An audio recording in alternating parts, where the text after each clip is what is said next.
our like textbook store, like a college bookstore, but it was like independently run. Mhm. And there was like a workstation in the back where we really processed the textbooks. That was like it was like a little bit curved, like on the edge, and it was like the perfect height to just do just like a full on just like Baloo against that, and just like pop pop pop pop pop pop all up the vertebrae. They don't make chairs like they used to. Yeah, yeah. Such a shame. Yeah, no, Such a like shame. security, like the security Tragedy. camera footage back there, I'm sure caught me so many times, just like looking around. Anybody here? All right, lean back.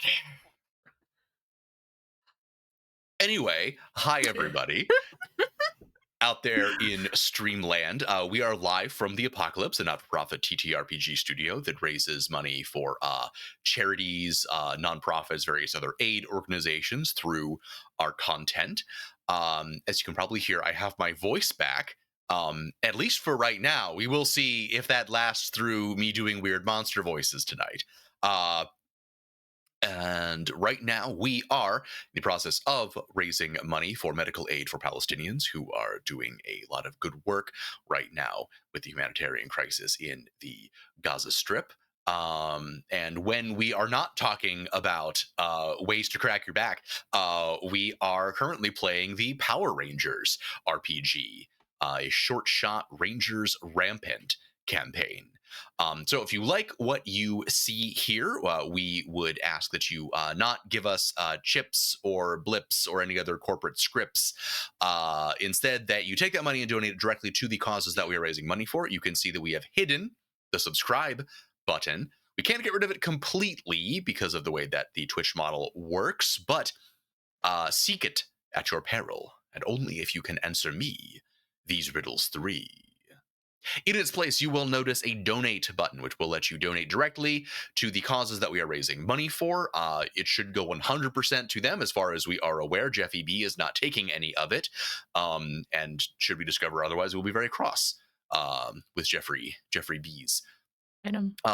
So, very crucially also to anyone watching is that if you do donate, you also get to make the McElroy brothers yell at us in the middle of whatever very good scene we were in the middle of having. And by us, I mean Will.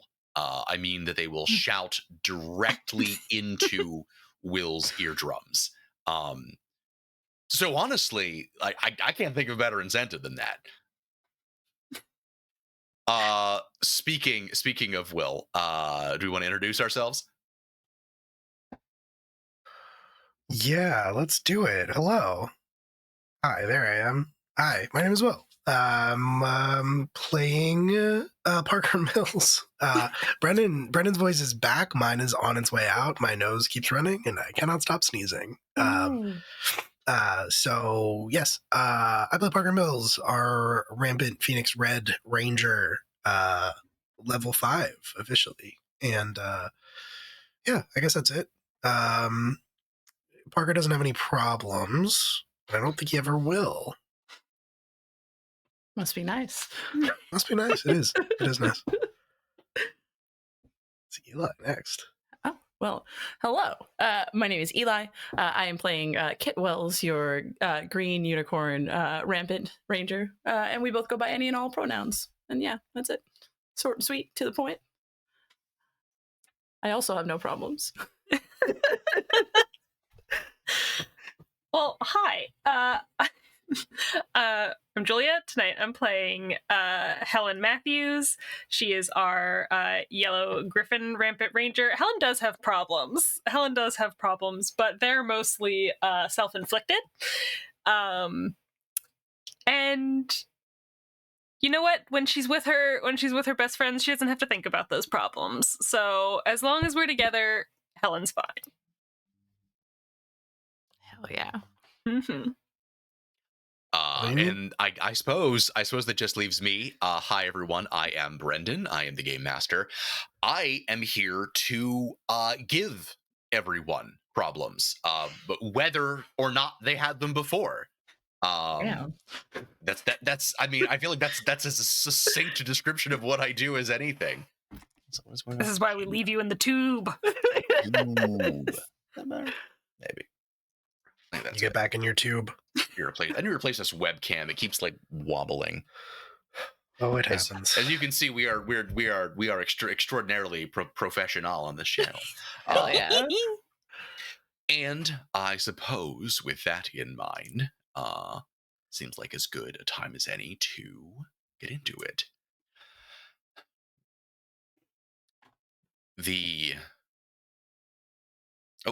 I need to turn off that music on my end. Yes, you should be able to. There we go. There we go. Cool. I just can't talk and listen at the same time. Yeah. The roar of the crowd is audible even from backstage. There is a steady murmur, a steady thunder of anticipation that, Kit, you can hear. You can hear it almost. You can hear it almost in your bones. It seems as though it is reverberating through you, or maybe that is just the nerves. Maybe that is just the pre-performance jitters. You have never performed for a crowd this size before. This is the biggest show that you have ever played in front of. Seems like the openers have got the crowd real riled up, and you are starting to hear the distinctive percussion of Kingsley, Kingsley, Kingsley, Kingsley. What is Kit's sort of normal pre-performance ritual? I think for Kingsley, I think they've been kind of hovering around the sides right before the stage, watching all of the crowd for a moment. But once the chanting starts, they know that it's showtime essentially.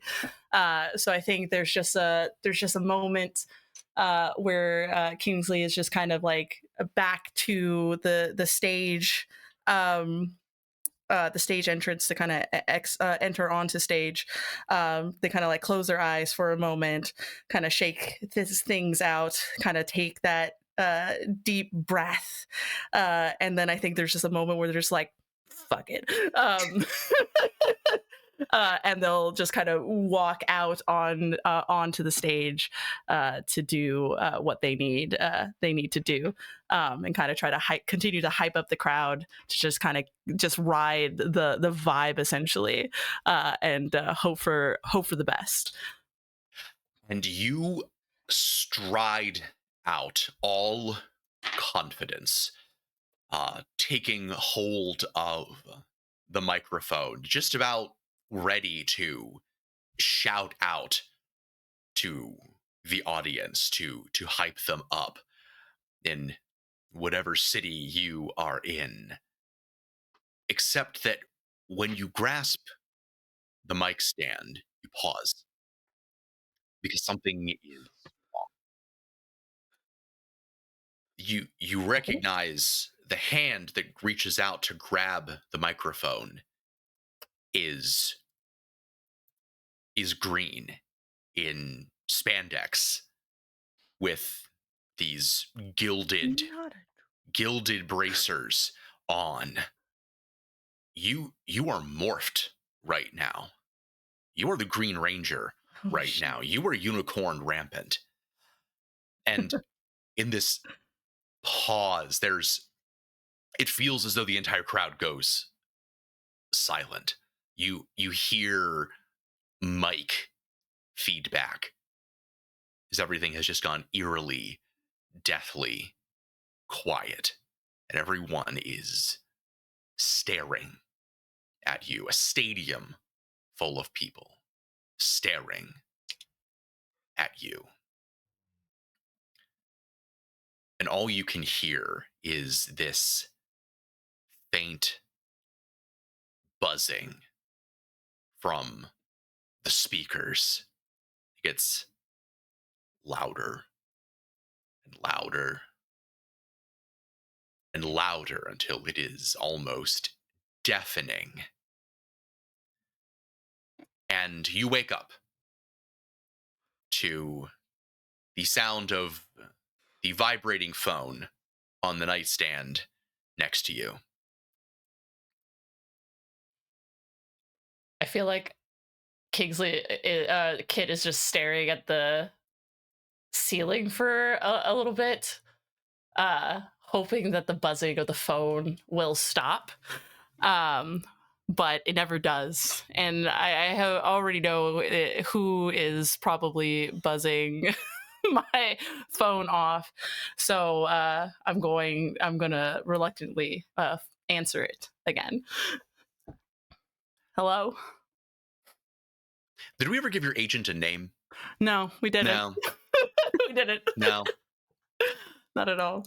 Call her Patricia. Patricia, correct. Sure. Patricia sounds like an agent's name. Yeah. Yeah. Hey, Kit. Hi. It's early. No, I don't even know what time it is. I guess it's like 10:30.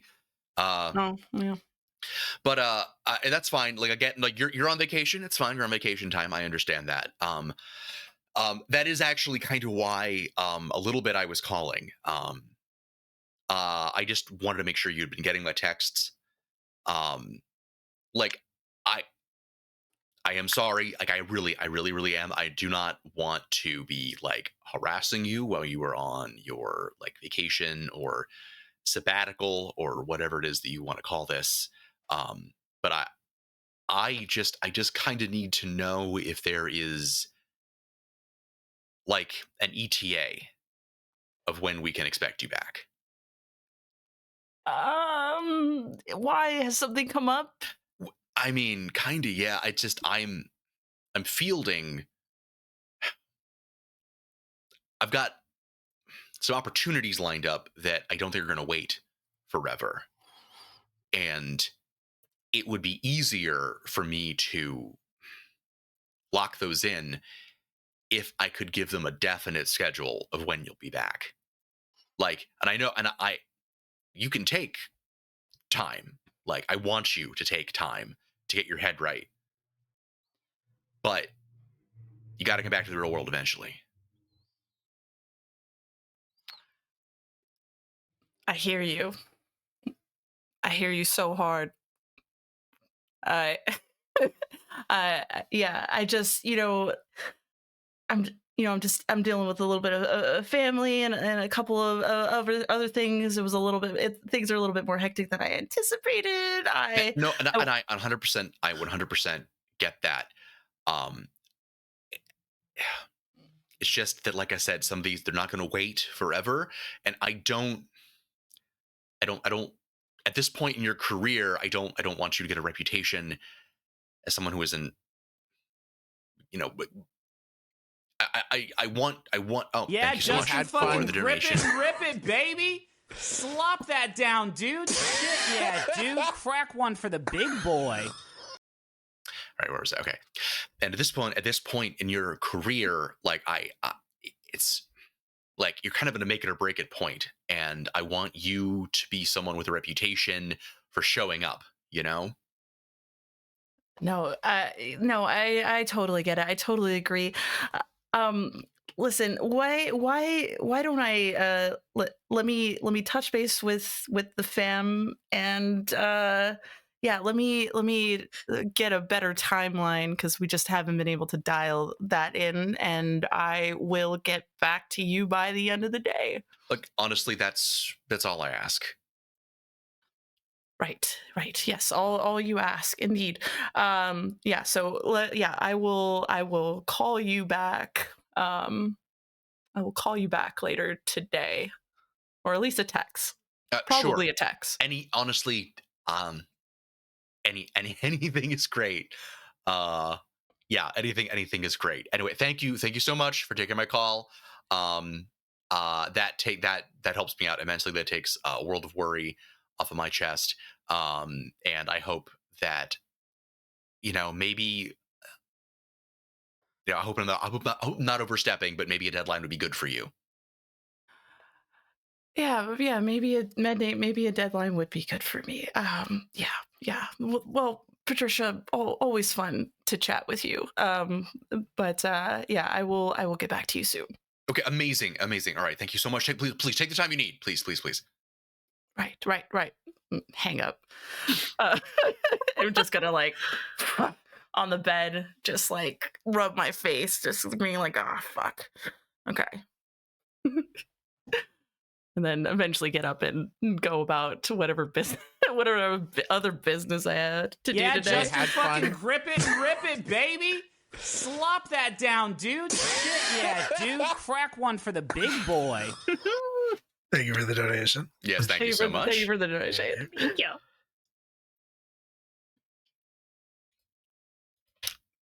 And with that, I think we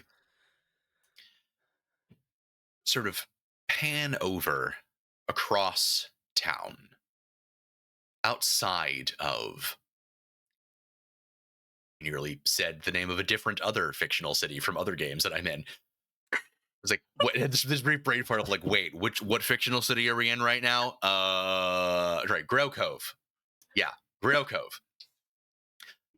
Outside of Grail Cove, at the fairly recently, at least in the last decade or so, spaceport that has opened up, operated by Space Patrol Gamma, research wing of the burgeoning Earth Space Patrol division. And right now, emerging from one of the offices is Helen Matthews. A little bit more put together, I think, than Helen usually looks. Well, let me ask this: what would Helen's interview wear look like? Like, what does Helen look like when she is in like academia mode? When Helen has to look like a functional member of society, her blonde hair is definitely more, honestly. Her blonde hair is much more well kempt, kind of brushed out, more pulled back off of her face. He's about to be a problem. I'm sorry. She's wearing she's not wearing the jorts. She's wearing real. Here he is. She's wearing real pants, black pants. She's got just like a plain top with a cardigan. It's yellow, of course, because we know the brand. But it's very much linear. Just it's clean, it's linear, it's just as not busy. There's no prints, there's no patterns. It's linear and color blocked and business forward. It's one thing they never tell you about becoming a Power Ranger. Really narrows the scope of your wardrobe. And it happened so strangely. Like, she didn't even like she knows she used to have like this sweater you in used blue. To own other colors, right? Well, but it's kind of a chicken or the egg situation, Not right? anymore. Because like when they pick replacement Rangers in like Mighty Morphin, they're already wearing the colors. It's true. But That's like, and then that's all your wardrobe is. It's like hey, like Mirrodin would say, you weren't not chosen. Yep. But like, it's like she knows she had this sweater in blue at one point. She just also obviously had it in yellow, and why wouldn't she wear it in yellow? It was you always also had a yellow version of the sweater. You can't find the blue one now, weirdly enough, but no. And that's the only reason why you wore the yellow version, is because you couldn't find the blue one, obviously. Yeah, no other reason. Yeah, no, exactly. it seems that yellow is the only color you could ever find clothes in anymore. Yeah. They're the only clothes that ever fit you. She really feels like blue probably would have been better for this interview. She probably did tear apart her room looking for the blue sweater, because for meteorology based internships, she feels like the blue would have been a really weather forward look. Can't find it. She's Just here looking like the sun. Room just draped in discarded yellow garments, desperately looking for anything else. So, but it seems like whatever anxieties that you had about the presentation, as it were unfounded. You're actually feeling pretty good about how that interview went, which is unusual, I think, for Helen. And your interviewer, also conveniently the guy who was working the booth down at the Fish and Chips Fest, walking out behind you, in sort of honestly much less well dressed than you are. He's in khakis, a polo, and a lanyard, with a sweater vest. Obviously, you got to have the sweater vest. The sweater vest brings it together. yes. All right. Well, I mean, I feel like we will definitely be getting back to you, I think. Do you have any more questions, frankly, about like the internship or what you would be doing here? I think the only thing I really have to be concerned about is like what is the kind of like the flexibility of like attendance with like in relation to like family emergencies. I have my family owns a business and it's a family business, so everyone's there, but like also they are not the most careful. My uncle falls off the roof of the bed and breakfast. Like it's not even funny at this point, but it's at least once a month. And generally when they have to take him to the hospital, my grandmother can't be by herself. And just what is the flexibility here as far as the internship goes for if I need to just disappear all of a sudden? Well, and as you are walking and talking, he's sort of in the process of giving you like a tour of the facilities. He takes you past a number of labs, into a room, which would be the room where you'd be doing most of your work. There are a lot of displays displaying up-to-date satellite information about space weather that is coming in a basically the vicinity of Earth's solar system. Um, I I guess I don't really know how to answer that. I guess we definitely want to promote like a work life balance, definitely. Mhm. I guess it probably depends also maybe on like what kinds of shifts you are willing to work here in the Mhm. center.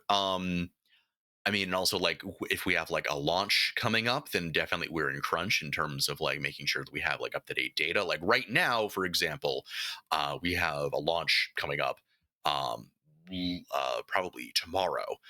So we need to make sure that everything is locked in, for those pre-flight checks, making sure that they're not flying into anything unexpected.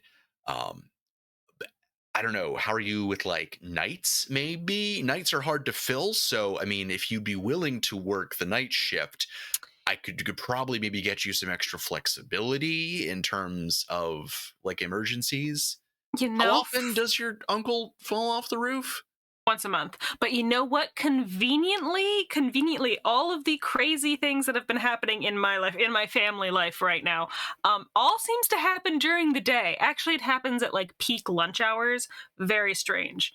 I wonder if there's a study on that. Well, I mean, I guess I could work out something with uh lunch breaks, I guess. So it's like, so is it mostly your uncle, or Like, I'm just trying Generally- to get like a generally ballpark it's- number of like how many kind of absences we'd be talking about Yeah, here. like it's generally my uncle, but then like also my cousin, his son, is like starting to follow in his footsteps, and he wants to go. He's not going into like the front-facing hospitality side of it, which means he's also going to be up on ladders a lot. And I have less faith in than my uncle, to be quite honest. But yeah, I think if we work out something with the night shift, I have no problem working nights. Yeah, that probably is better for everyone, to be quite honest. I can monitor weird things going on at night. Is that a situation where I will be like alone when the aliens are calling in? Because that might just be a little spooky. Will there be at least another person on site? No, you don't have to worry about that. Like that, we don't deal with alien transmissions here. At least that is a different other department.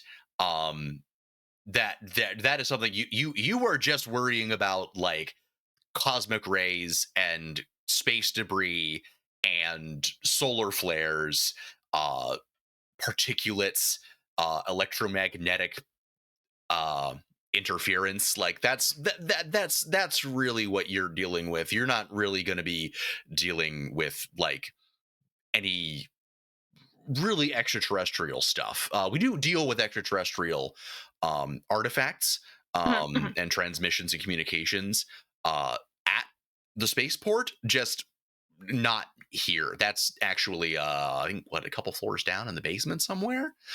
Okay. Yeah, and interestingly, also down in the basement at this point, wheeling a little cart with a large trash can, several trash bags, some cleaning products, is one Mr. Parker Mills. You read my mind. I was like, there's a non-zero chance that Parker is a janitor at Space Patrol Gamma. Yeah. And you've only pretty recently started this particular gig. And you are really hoping at this moment that you can keep it, because right now you are struggling to find your way around. You are not 100% sure where you are.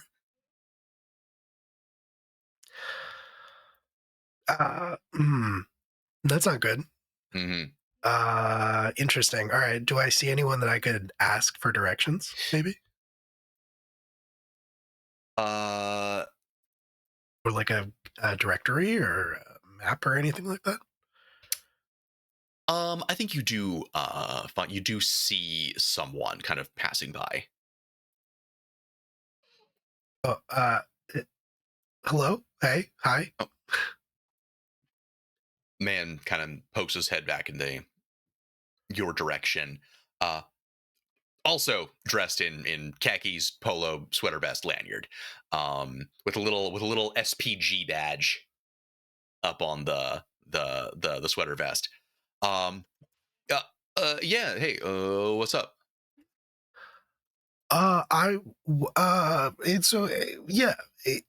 It's like my first day. And I'm a little turned around, trying to get back up to the offices. Okay, wait. So you looking for like the dumpsters, or like what are you looking for? Oh, I guess because I'm a janitor, I'm trying to find the dumpsters. Oh, clearly. Oh, yeah. What you're saying? Yeah, no, I think so. I'm trying to get back upstairs, man. Oh, okay, sure. Go back. Make a right, then another right, then a left, then a right, and then you will pass 3 doors. And then you should be able to get that elevator to work. I think that one's not key carded. All right.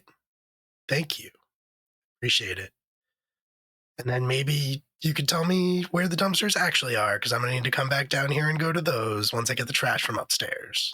Okay, yeah, so sure. That is going to be so you go down to make a left, left, a right, then another left, and then it is down to the very, very far end of the hallway. Great. Okay. All right. Thank you. What's your name? Oh, I'm Brett. Brett. All right. Cool. Thanks, Brett. I will go to follow those directions, I think. Oh, Brett. Yep. You need to throw anything away? Because I can hook you up. No, actually, I'm good, but thank you. I'm sure you'll hit our office eventually. Definitely. Which office? Where do you work? Oh, I work down in the dumpster division. The dumpster division. Sorry, I'm sorry. I'm realizing now that is maybe confusing, given what you're doing right now. Sorry, no, that's that's a name that we use for like alien artifact analysis. Cool. Why do you call it the dumpster division? I was kind of unclear about that as well. I think it had something to do with the guys who were originally doing artifact analysis, something about like a space dumpster recovered from the moon. Okay. All right, Brett. I don't know. That sounds crazy, but okay. They have a bunch of stuff that they brought back from the moon from one of the evil aliens that was up there at some point in time, and I guess at some point they were talking about a dumpster. I've seen pictures of it. I don't really get why it's a dumpster.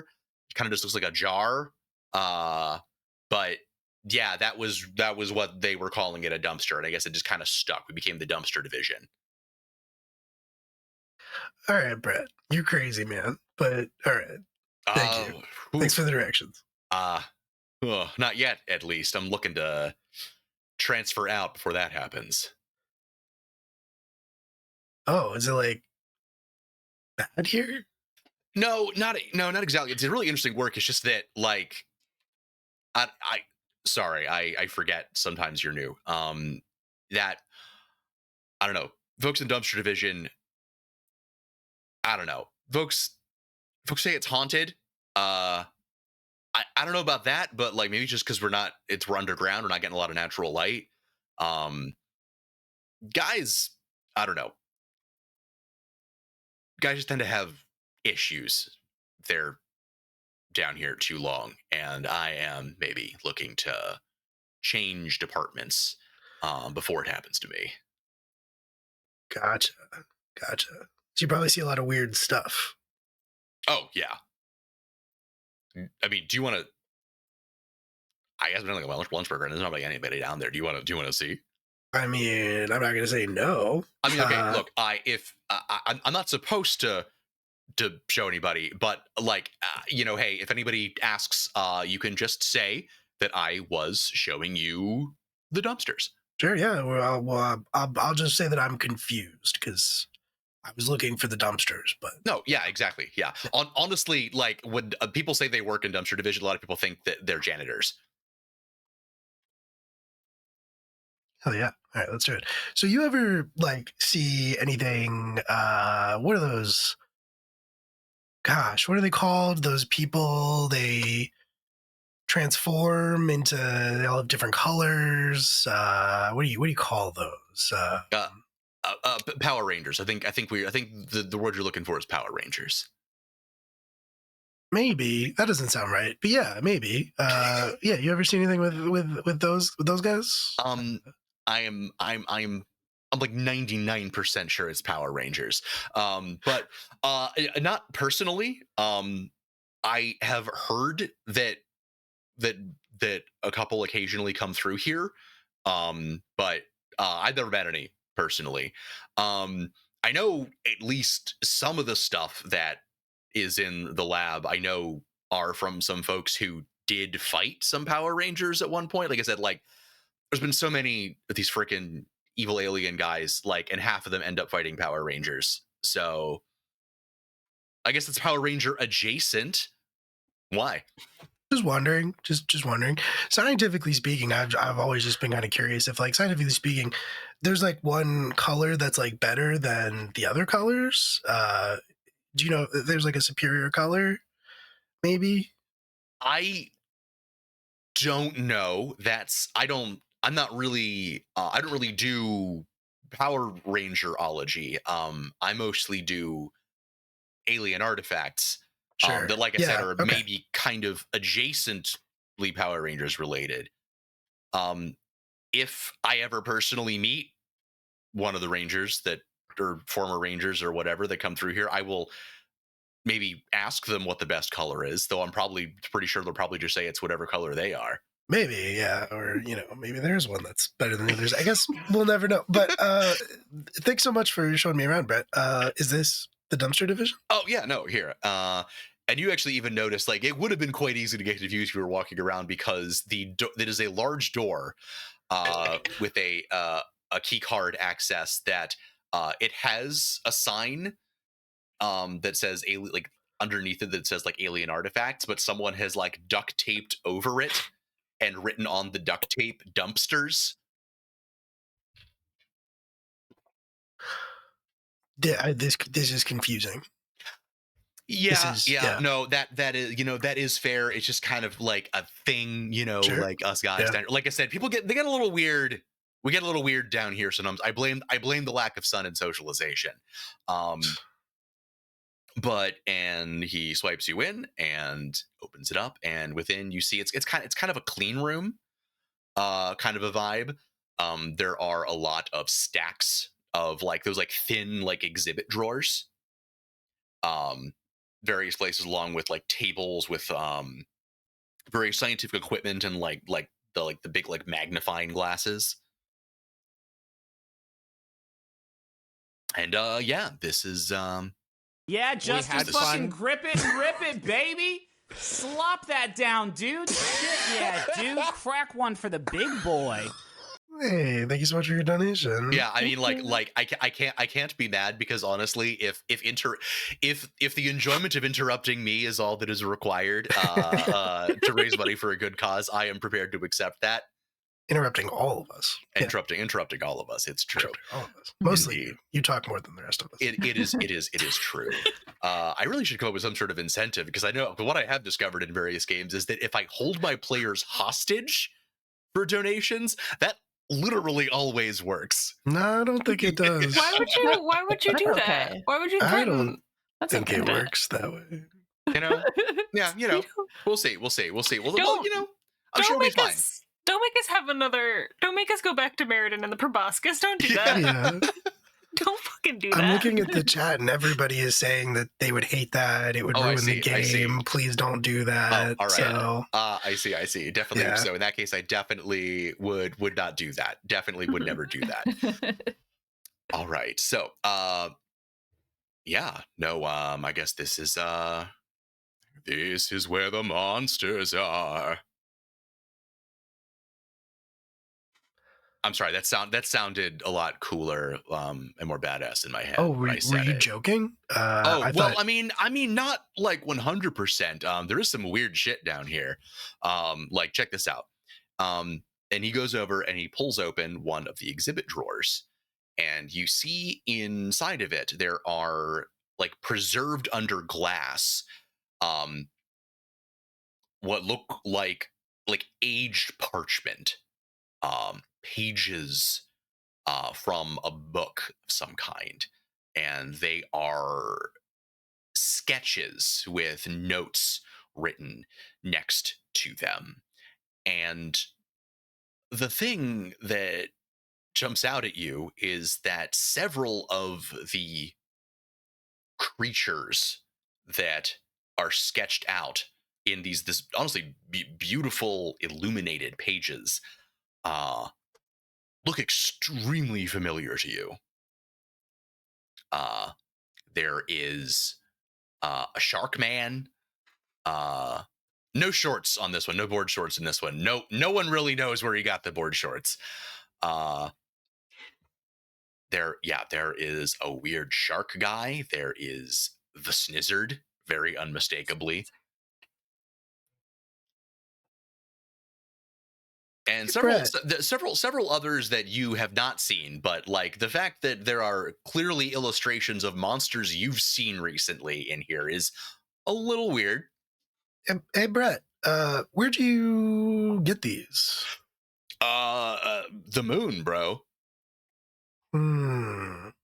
Like no, this is SPG's been doing excavations of former alien sites on the moon. These were in the ruins of one of the palaces of, like I said, the fucking alien warlords that, you know, show up every few years. Right. Sometimes they're in a spaceship, sometimes they're on the moon. I heard you can breathe on the moon. Is that true? I have heard conflicting things about that. I think it depends on, again, what alien warlords are there and what weird magic, or I don't know, man. People hate when I call it magic. That they're doing up there. Yeah, just fucking grip it and rip it, baby. Slop that down, dude. Shit, yeah, dude. Crack one for the big boy. Thank you so much for the donation. Yes, thank you so much. Thank you. But yeah, no, this is from an excavation that they were doing from the ruins of the this one EP times 00. I guess the Bandora Palace. Bandora Palace. Okay. Huh. Cool. Can I borrow these? The pages that I'm showing you right now that are under glass, specifically so people don't touch them with their greasy fingers? Yes. No, you can't. No, you can't borrow them. That's fair, Brett. Why do you want to borrow them? I just wanted to show them to my friends. I think that they're pretty cool. Okay, well, tell you what. Like, if you, okay, you can take a picture. Just do not fucking post it on social media. If you post it on fucking social media, it's gonna be bad. But like, you can take a picture and you show it to your friends. All right. Thank you. Also, don't worry. Yeah, I'm like, the only social media is like my old band, and I'm not gonna post it there. Oh, you're in a band. What was your band? Well, we're kind of on a hiatus right now, kind of a long, but you know, who knows? No, honestly, say no more. I get it. Like I used to be in a ska band, and we did not even make it to our first performance before we decided after 3 rehearsals to just kind of like skip to the part of the VH1 behind the music video where we just broke up and never spoke again. That's rough. That is rough. I know that. Know that story? We were called Camel-less. Kind of like Camelot, but Camel-less. But less. The joke. Kind of in hindsight, maybe not, because if you write it down, because it sounds kind of because it sounds kind of like if you were to written down, it says came-less. It does. I wasn't gonna like say it. Like I wasn't gonna say the words with my mouth, but you saved me the trouble. So very popular bumper stickers, though. Very popular bumper stickers. I find that challenging to believe, but I will take your word on it. Well, I'm going to take some pictures of these ancient moon scrolls. Thank you so much, Brett. Yeah, no problem. And actually, since you're here, we actually just had like some pizza down here recently, and kind of like some boxes kind of piling up in the trash can there. If you don't mind actually grabbing those on your way out, that'd be super. I will. Thank you so much. That's so generous of you. Then Parker will like take the pictures, and then as he is gathering the trash, he will turn to Brett and will say, "Oh, Brett, these are empty, dude." What? These are empty.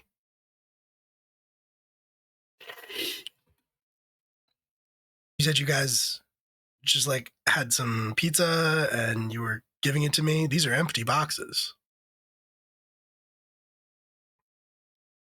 So we cut away.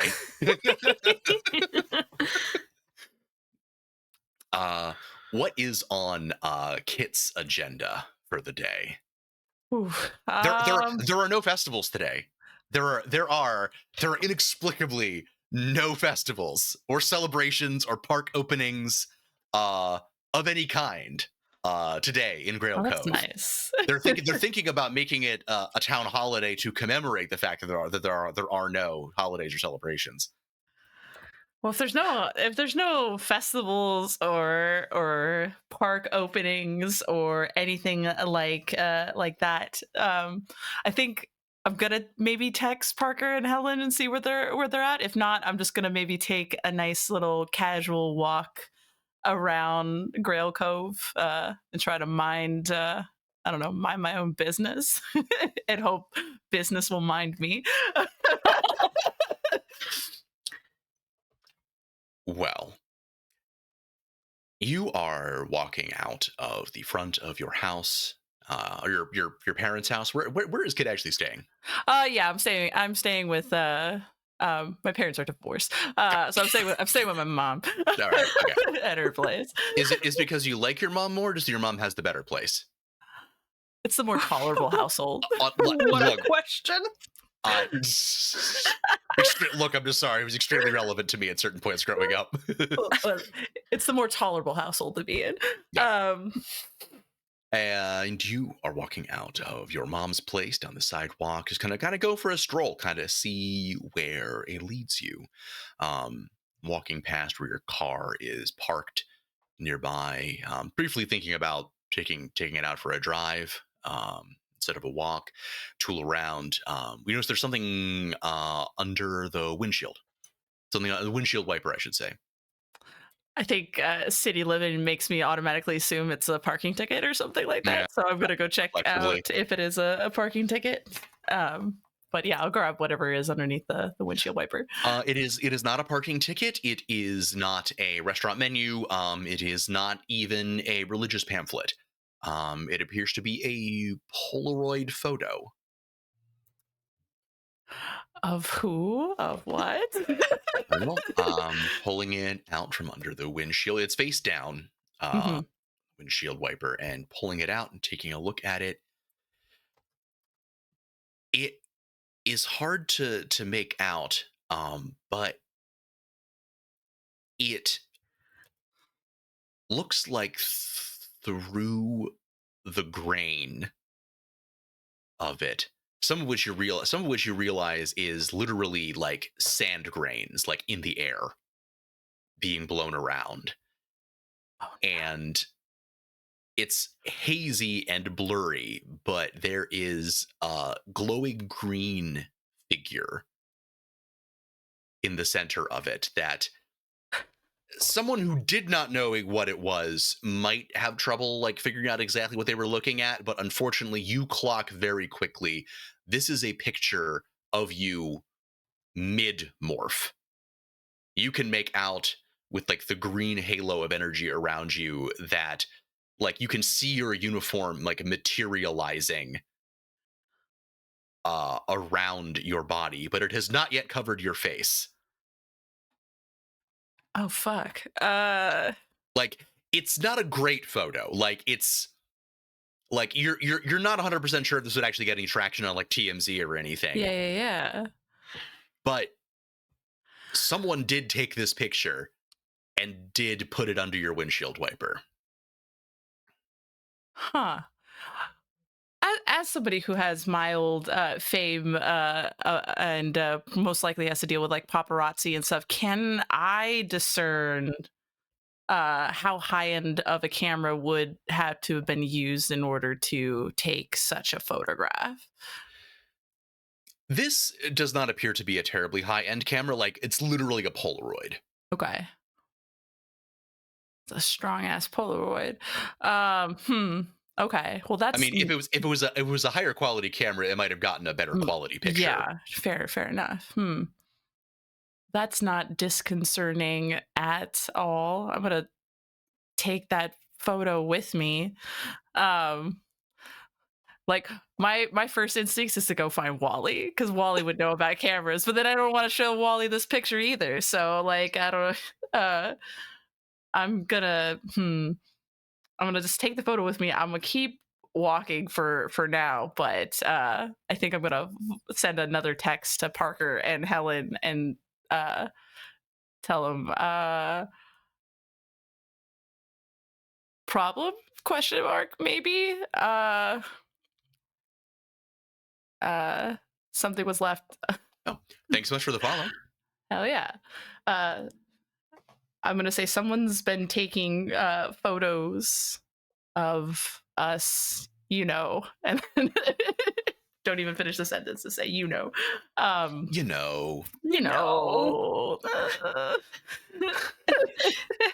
Helen's like, do they mean that time at the bar like 2 nights ago? Or The karaoke wasn't that bad. like, what do you mean? I What do you think mean I'm by us? I think I'm gonna take a very shitty photo. A photo of the terrible in a Polaroid. photo. That's what I would. Yeah, photo on a photo and send it. Hoping the little green glowing part of the photo is enough to try to extrapolate the from it. And then again ask, where are you all? Yeah, I think Helen will text back very quickly. It's a lot of like exclamation points to show that this is like, oh dear. And then she'll say, I'm at the spaceport, but I can meet at like what is our local juice shop? The Camelot Cabana. Do we want to meet at the Camelot Cabana? Yeah, maybe there in an hour. I am also at the spaceport. But the dumpsters, not the dumpster department. The actual dumpsters. Is there a difference between dumpster and dumpster department? Yes. Do you need a ride? Yes. Cool. And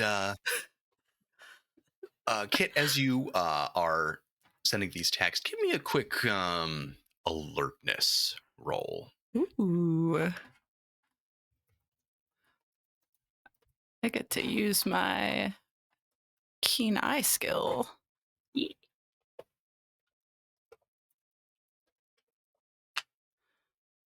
Where's my alertness? There's alertness on this thing.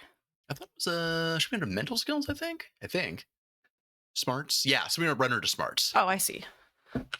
I'm just not able to read my own sheet. I mean, I had the double check. That will be, because I know how to do math. 21. Okay. You are looking around, and maybe just this kind of general sense of paranoia that you've gotten from the combination of your dream last night with whatever this picture is.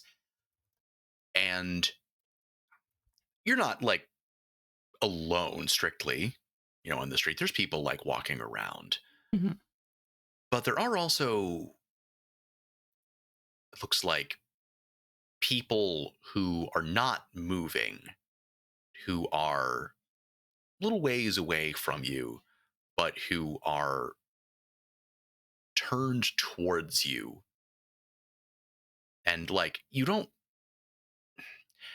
it's hard to tell exactly because they're kind of far away and it might just be your imagination, but you don't see them like messing with their phones. You don't see them talking to anybody.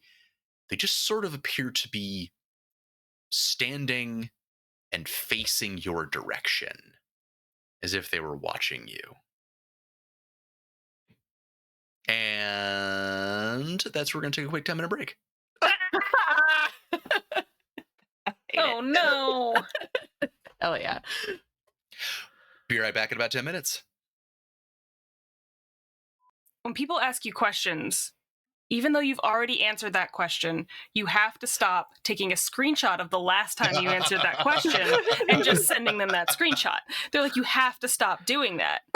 They're like, that's really kind of aggressive. And I was like, well, I only do that internally. And they're like, we know, but you shouldn't. And then my CEO visited and he was asking me, he specifically asked, and I was standing there, my VP was standing right next to me, and I'm talking to the CEO, and he was like describing, he's like, well, what do you do when you have repetitious when you have repetitious questions. And I told him that. I told him I take a screenshot of the last time I answered them and I send it back. And my VP is like rigid next to me, like, I can't believe you just said that. And all my CEO goes is, good. Keep doing that. They can't tell me shit at work. I'm like, Well, I was going to say mad respects efficiency. your company's owned by Germans. They love efficiency. I was about to say, Yeah. like, and Germans I'm love passive aggression. And I am one of the only people in Delaware who get that. I'm one of the only people in Delaware who understands how the German mind works. But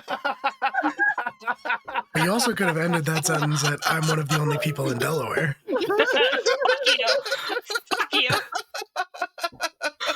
Oh, what a wonderful sentence. Oh, gosh. How do I follow that? Well, so we are cutting back over to Helen Matthews. Oh, okay. You are in the midst of this tour. After this interview, the tour is not over yet, but you have gotten these concerning texts from Kit. Mhm.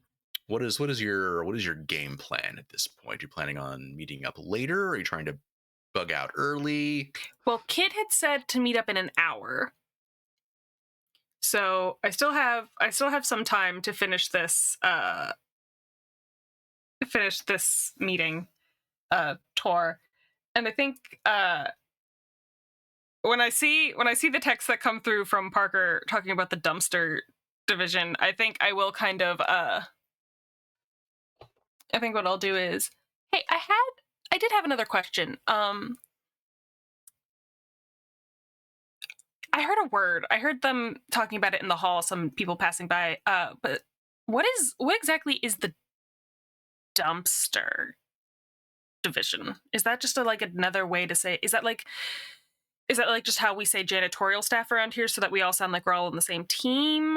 Oh, Or is that like an actual thing? No, sorry. No, I get that's kind of confusing. It's kind of an informal thing. There's, like I said, we don't deal with alien stuff in our department. You're never going to have to interact with dumpster division, probably.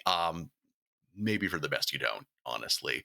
Nothing against the guys down there. Sorry, dumpster division is like doing analysis of some of the like alien artifacts. Some of them we have dredged out of the ocean here in Grail Cove, where like they have fallen from orbit after various space battles. Some of them we're recovering from like derelict space stations. We've had some lunar expeditions. I don't really interact with it much. I have heard they have some neat stuff down there, but like people who work there, they tend to come out weird. And I don't know, just it's kind of a weird thing to talk about. Like bad things happen to people who work there. It's Bad like things like just like strings of bad luck. Like just. So I have, this might be before your time or something, but I have a friend whose father passed away in an incident here a couple years ago. That it wouldn't have had anything to do with like that, would it? Like it. I don't know who's your friend. I don't recall any incidents of people like dying like here. Like. Wall. It's the True. My friend Wall is True. He had said, you know, like, I mean, everyone in school knew that his dad died in something related to the spaceport. Oh. Yeah. Harry. Yeah. Harold, I guess. He I don't know anything for a fact. Like he got sick. Weird form of cancer. Came on fast, came on hard. I But did he I don't. work He did. Yeah, Harold worked here. in the dumpster division? Yeah. To my knowledge, his illness was never connected to anything here at the spaceport or anything in the lab. But like I said, some people think that place is cursed. Some people just think that other people who have worked there have had accidents, have gotten sick, have had mental breakdowns.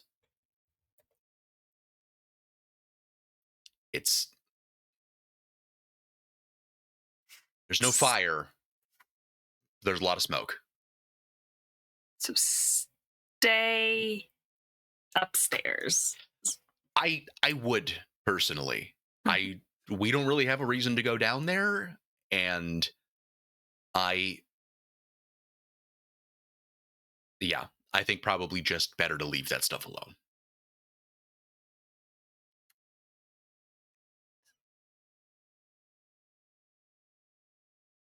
Well, what does this machine do? So this is actually measuring some of Yeah, just the fucking Oh, rip it, baby. Slop that down, Thank dude. you. Shit, yeah, dude. Crack one for the big boy. thank you so much for the donation.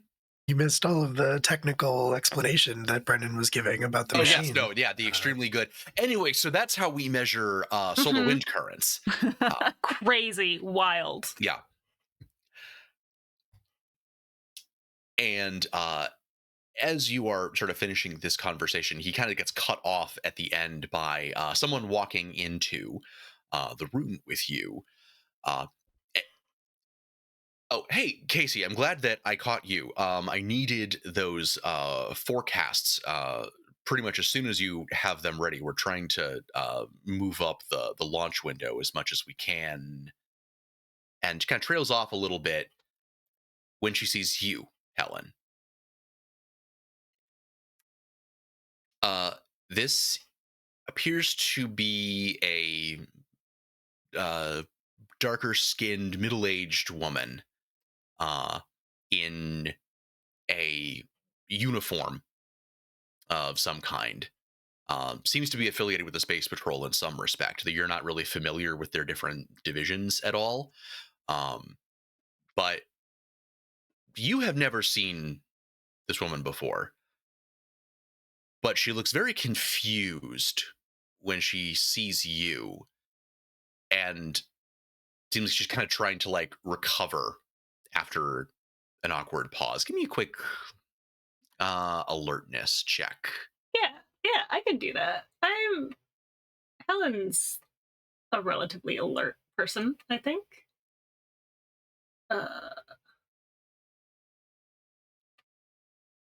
Yeah, I am.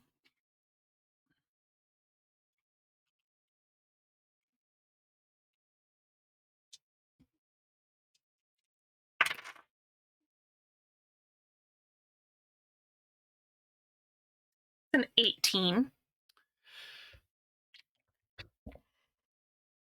You have come to be something of a student of human interactions in your times working at your family's bed and breakfast. You see all kinds of characters come through, and with vacationers, also people who are trying to sometimes cover up things in the moment that they wish they had not said or done. And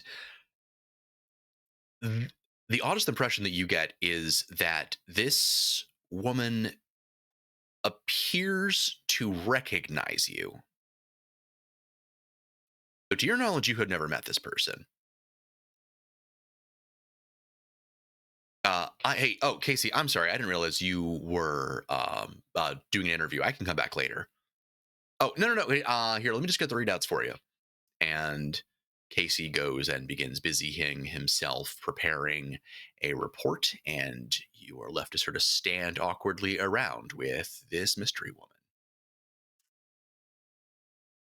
Hi, I'm Helen. Helen Matthews. I'm hoping to intern here. Hi, yeah, no, always great to see new people coming in. Sorry, Commander Campbell, and she will take your hand and shake it. Nice to meet you. Yeah. Nice to meet you also. Her eyes seem to be very fixated on your hair and like something on your face to the point like you almost feel like is there like a smudge, like is like my makeup smudged somehow that I'm like not seeing, that I is there like crumbs on my face, like what's up? Helen will resist the urge to like brush her face off and like just like she will resist the urge as best she can to like touch herself, so she's just like clenching her fists at her side. I don't get like the same feeling I got when I was with like Ethelflade, do I don't get that weird vibe I'm gonna say actually from you do. Actually, it's not quite the same. It's not quite the same. It's definitely kind of like weaker, but and it's not an identical feeling, but it is definitely a feeling in that same category. What color is she wearing? I know who this is. It's my lady. It's my love.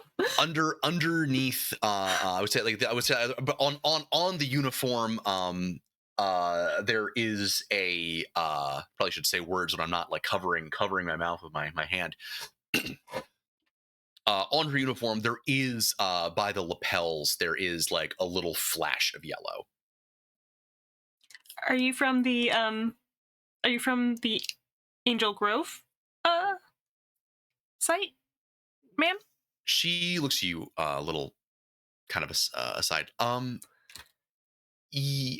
Yes, I mean I've spent some time at Angel Grove. I spend a lot of time. I've been more time off world these days.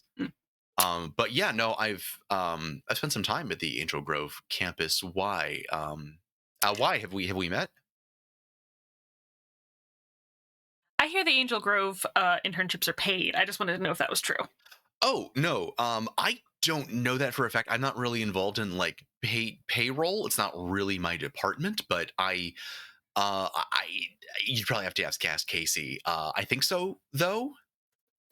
I think we're hoping to have more paid internships here at the Grail Cove campus as well, as soon as we can, kind of get things spun up more.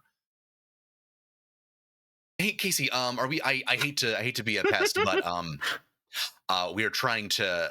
We have some reports of like possible Troopian activity out near Pluto, and so we're trying to get that checked out ASAP. If you got those forecasts, and Casey will come over and kind of put a folder into her hands, and she will turn around. It's like, hey, thanks, Casey. Oh, and very nice meeting you, Ms. Matthews. It's nice to meet you too, Commander Campbell. And we'll walk out. You get the sense that she tries not to look back over her shoulder at you, but she does. And you almost get a sense that like when she is looking at you, she is seeing something that you are not. That she knows something that you don't.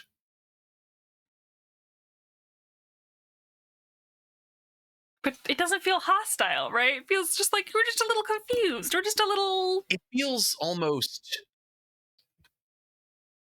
concerned, almost a little sad. Oh no. I don't want sad. Okay. I don't know. Weird workplace interaction. Weird. Hey, Casey, how much more do we think is in this tour? Oh, we are I think actually just about done. Why? Did your somebody fall off a ladder? No, I just didn't know what the full scope of today was, and I didn't pack anything for lunch, and so I was just gonna head out and grab something. Oh, sure. I mean, if you want, like, I can get you something down at the commissary. while we're here. But also I understand I don't want to keep you if you want to get out of here. I mean, that sounds like employee privileges, and I don't have the job yet. Unless you're telling me something. I do not have the ability to tell you anything yet. We will be in touch, but I will tell you that I think the odds are pretty good. Great. Love to hear it. Then I guess we will be in touch. Is there anything else you need from me for today? Oh, nope. You are good to go. Do you need help? I can walk you out. Do you need help finding the exit? I have pretty It good. could be a little twisty in here. Yeah, I have pretty good spatial awareness, but I definitely don't want to end up down in the basement. So if you can just point me towards the elevator that leads to the out and not the internal, we'll be good. Yes, 100%. Yeah, so you're just going to probably want to go, okay, so from here, go right, left, right, right, right, up, down, AB, start. The last few of those were a joke. Like, it's fine. Just follow, I was going to say, if there's like a just open follow the fucking- exit signs and you'll be fine. I was going to say, otherwise I'll just find an open window. Well, don't do that. I'll survive the fall. I'm bouncy. Bye. And I'm just texting Parker and be like, where are you? Meet me in the car park. Yeah, he's like waiting outside. Yep. Yeah, you have completed your rounds. You mostly at this point just cannot get your morpher to stop beeping. You were not sure what this beeping means. It actually started beeping while you were mid-conversation about pizza boxes with Brett, and is the main reason why you decided to end that conversation where it did, and made good your escape. It's just, it doesn't seem like it's doing anything else. It's just beeping. Stares at it for a second and just smacks it a couple times. Having given it a few good smacks, the beeping abruptly stops. All right. I think I feel feeling accomplished. I will make my way to meet up with Helen. Helen's in the parking lot, like pulling the scrunchie out of her hair and like taking the sweater off. The whole thing. She's just like, "Hey, what? Oh, you are here. Why? Hey there, coworker. Oh, not yet, but maybe. No, I work here. Yeah, no, I know, but I don't. Oh, you meant you. Oh, okay. Yeah. All right. Gotcha. Okay. We gotta. Okay. Although technically also, and then Helen just kind of like bats at her morpher. Coworkers.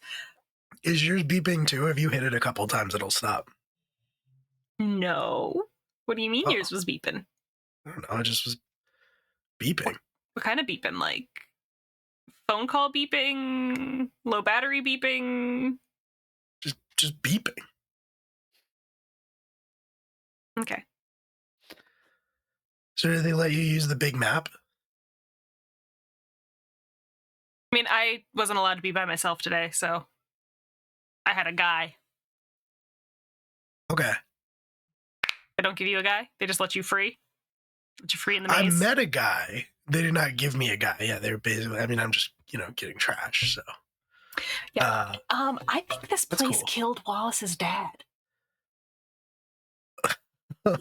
Um, Get in the car. We gotta go find Kit. But I think this place killed Wild Wallace's statement. dad. okay. All right. When he was like when he was on the air or when he was off the air?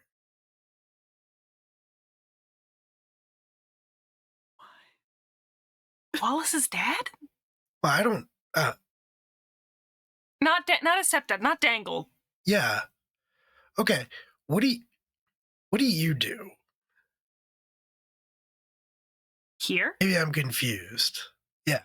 You like show weather on the big map? This isn't a news station. But you're like a weather scientist. Yes, correct. Put your seatbelt on. My seatbelt on. Yeah. I study meteorology. Right. But I'm not an You anchor. go on TV and you tell people. No. I do the science part. Well, then who's going to tell them the weather, Helen? Look at me. Do I look like I would ever stand on TV and tell anybody anything? I don't. I thought it was kind of weird. I don't know.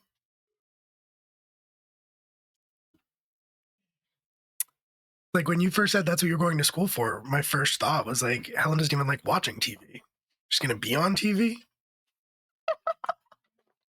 No, I just study the weather and I give the information to the people who read it on TV, except for the fact that this isn't a TV station, Parker. Do you know where you are? We're gone now. We've left. Do you know what they do in there? Moon scrolls. I found the moon scroll department. I met a very nice man who works in the moon scroll department, and he let me take pictures of the papers that they found on the moon, which have those weird things that we fought on them, like the shark with the shorts. Well, he didn't have the shorts. He was naked? But, yeah. Ooh. Yeah. The rest of them looked pretty much the same, which leads me to suspect that maybe that shark stole someone's shorts. Oh no. But the rest of them not theft. The rest of them look normal, but also not normal because they're monsters. But that's weird, right? That they found paper on the moon that has pictures of things we're fighting. I mean, Mirrodin and Ethelflate are aliens. I don't think that's true. Buddy, we're gonna have to talk. We're gonna have to talk some more. Ethelflate was just like an old lady. Yes, and she was in space for several years because she's an alien, and she. Well, I thought that was like a Power Ranger thing. I thought like maybe we don't like age now or something. Oh God, we're gonna look like this forever. Do you want to get old? I mean, isn't that gonna be weird when Isn't it gonna be weird when your brother's older than you, Parker? Well, yeah, I assume that's when we go to space.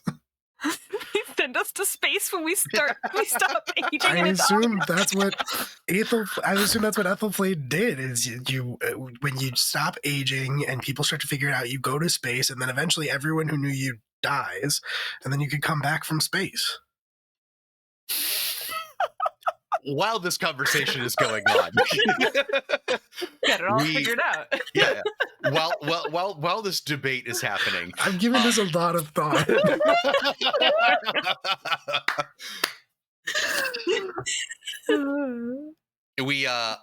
While this debate is happening, we cut back over to Kit, who presumably is having a debate with themselves right now about, are all these randos actually staring at me, or am I just paranoid?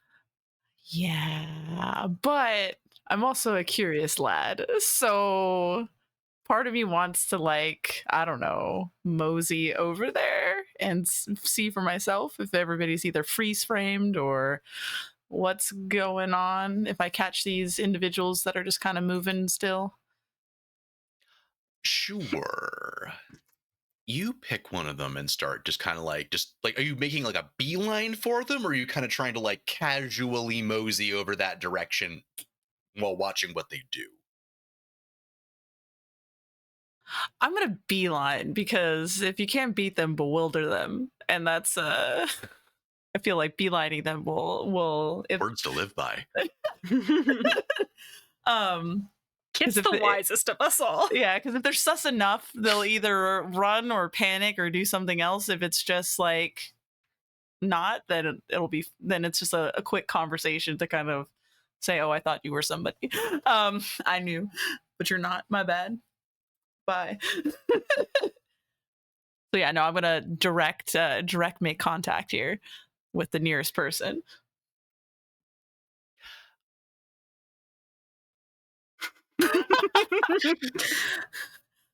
I don't make stealth rolls. Right. The game master pondering the reaction to this. You are making a beeline towards one of them. The one that you appear to be walking directly towards does not appear to be moving, appears to just be still standing, stock still, watching you approach them. You do notice that it seems as though some of the other people whom you clocked standing still and watching you have begun moving, seemingly to follow you.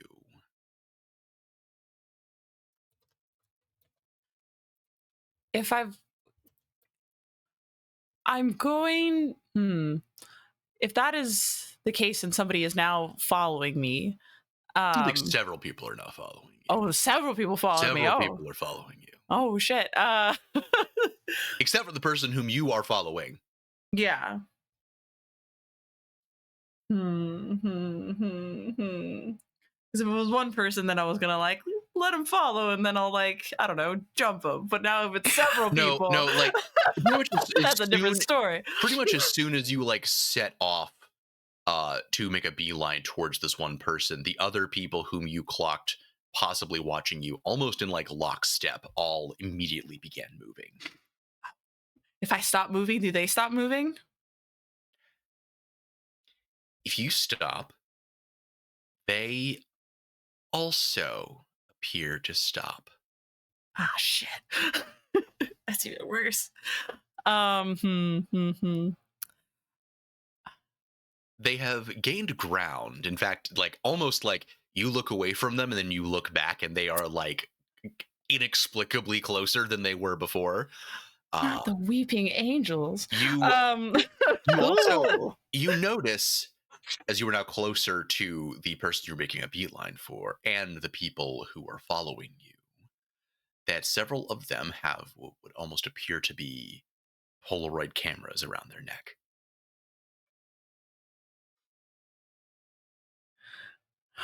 Okay. Oh no. Nope. I am going. I'm still curious about this individual who hasn't moved, so I do want to go and approach them. And then if these individuals get too close, then I'm gonna run. I'm gonna flee. I'm gonna. Yeah, there's not enough time in here. Yeah, I'm just gonna handle this. I'm gonna go up to the person that is. I'm gonna go up to the person who hasn't moved, and I would like to suss out this individual who is not moving, and hope there's enough time to flee away from these Polaroid having individuals following me. This individual appears to be sort of wearing an unseasonably warm trench coat for the weather, and has this camera around their neck and appears to be just staring directly at you as you are approaching them. You're not 100% certain that they haven't blinked, but they may not have blinked.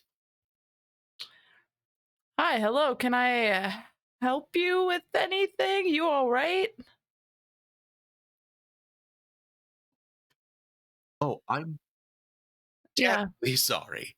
I'm just people watching. Right. A normal thing to do in a neighborhood. Yeah. I'm from the community watch. We're a little concerned about just random people out here staring at people with cameras around their neck. Oh. Are you from the town? Are you from the city?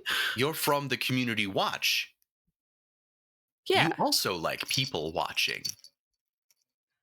Yeah, within my neighborhood. Yeah. You cannot help but notice that it seems as though his eyes are not actually focused on you. In fact, his eyes appear to be focused on many different things simultaneously, totally independent of one another. They are just kind of swiveling every which direction, unconnected to the movements of the other. Hey, yeah, focus. We're over here. Yeah. Community watch, you got a name? Do you live in one of these houses? Yeah, you don't seem like you're from around here.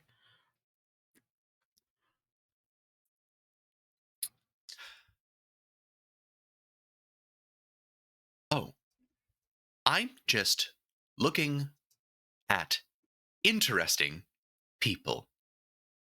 And you, as suddenly both eyes swivel in to lock in on you,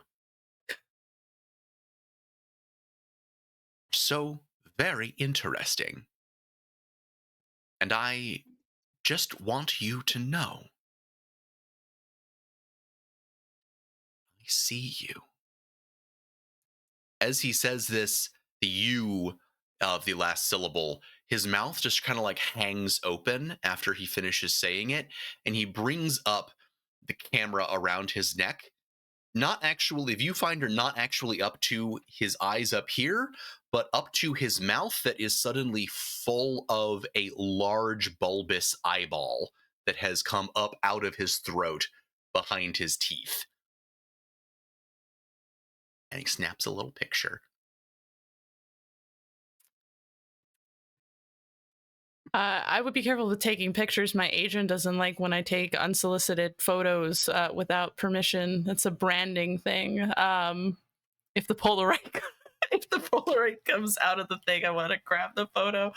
But I also would like to sidestep and walk away from this interaction.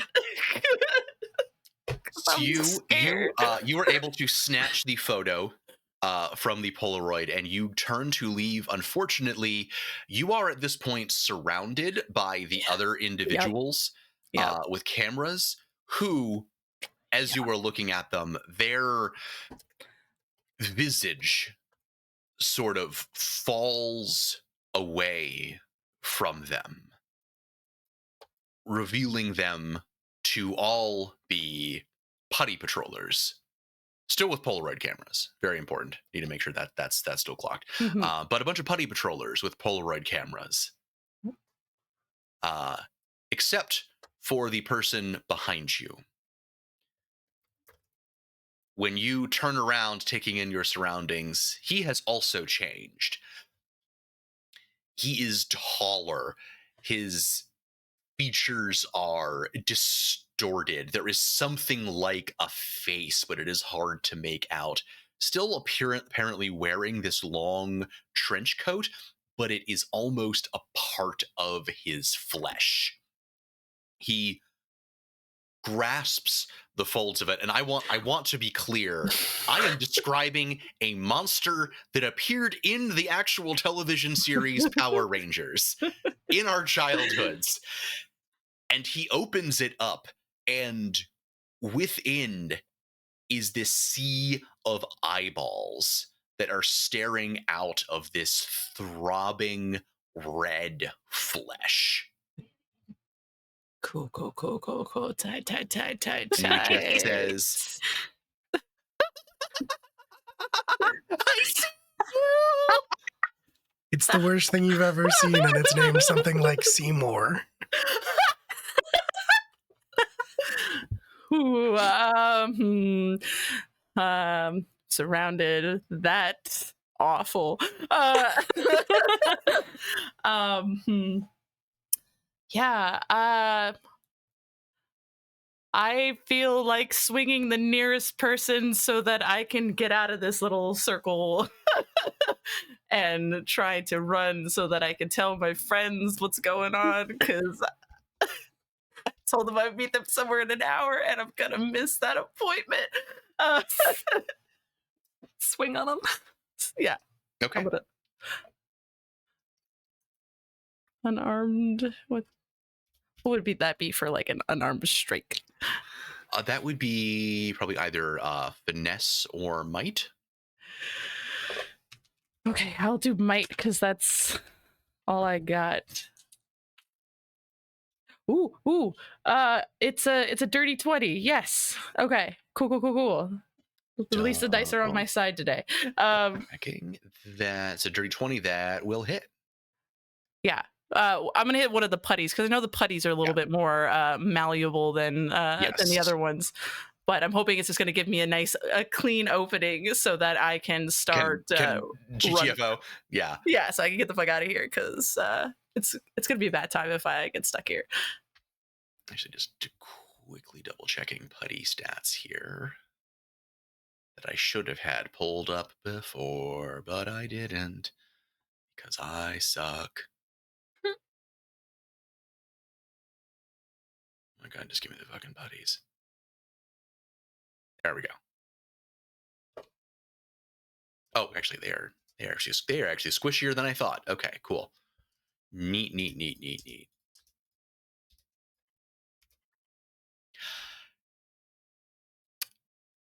So yeah, you body one of these putty patrollers. Just with your regular time karates. Tell me what that looks like. I think it's it's just a straight gut check. Just straight into the gut and a shove so that I can just get out of that and start sprinting and trying to find where my phone is in my pockets so that I can call I'm gonna call Helen because I feel like Helen would pick up my phone call. Yeah, as you have made an opening, and at present, at least, you have some distance as you are, I guess, just sprinting away from them as quickly as possible. Yeah, just not even looking back because I know that they're probably following me. At least the putties are. I mean, the only way to know is to look back. Yeah, I'm gonna look. You know, I'm gonna look back. I'm curious enough. I'm gonna look back. As I've gone, I'm like, pick up. You see, so the putties are chasing after you. You don't see sea monster. Oh no! Why? Where you go? What a fantastic question. Fuck. Can I alert my way to try to find where he might be? Well, so right now you are currently trying to call Helen. Yes. I think at this point, this is also when Helen probably picks up. Hey, Kit, we're on our way. We're on our way. We're leaving the spaceport now. We should be in town really quick. Are we still meeting at the cabana? What's going on? You probably hear just the rustling of running. Change of plans. Do you remember where my mom's place is? Meet me there. You'll probably find me running. I ran into. I don't even know how to explain this right now, but it's putties and something with a lot of eyes and a trench coat. Are you ready for your close up? And as you pretty much just run directly into sea monster, and you fall on your back in the grass as it looms over you. Helen's throwing that bitch in park on the side of the road because we can teleport faster than I can drive, and I'm just gonna turn to Parker. I'm like, we gotta fucking go. I was gonna ask if you were gonna park the car before you teleport. If you guys just teleport out. Wild if you get it. Helen is nothing if not reluctantly responsible. Yeah, no, it's the side of the road. She just puts that bitch in park. She's like, we gotta go. Oh man, do you think that beeping was like some kind of warning or something? Too late to find out now. We'll have to ask Mirrodin. Let's go, let's go, let's go. You're gonna get to hit something. Sold, I guess. Yeah, and then Morph and Teleport show up ready to fight. Well, we got to teleport before we morph so that we can do the lineup. Oh, yeah. City Street. In the car. Yeah, but they'll run away from the monster by then, so it'll be fine. It'll be that one deserted Japanese office plaza. Yeah. All right, let's go. Kit's in danger. Let's go. We teleport to Kit's location. We roll up.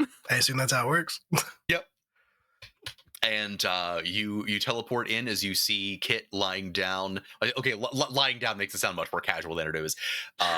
Kit is on their back as this monster that I described. I will not belabor the description.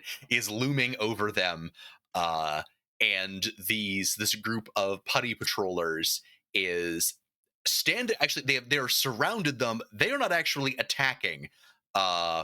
They appear actually to be snapping Polaroids frantically that are just fluttering around in the wind. I'm gonna look at the cameras, then I'm gonna look at Parker. I'm like, we should have changed in the car. But then we wouldn't be able to do this. It's morphin' time.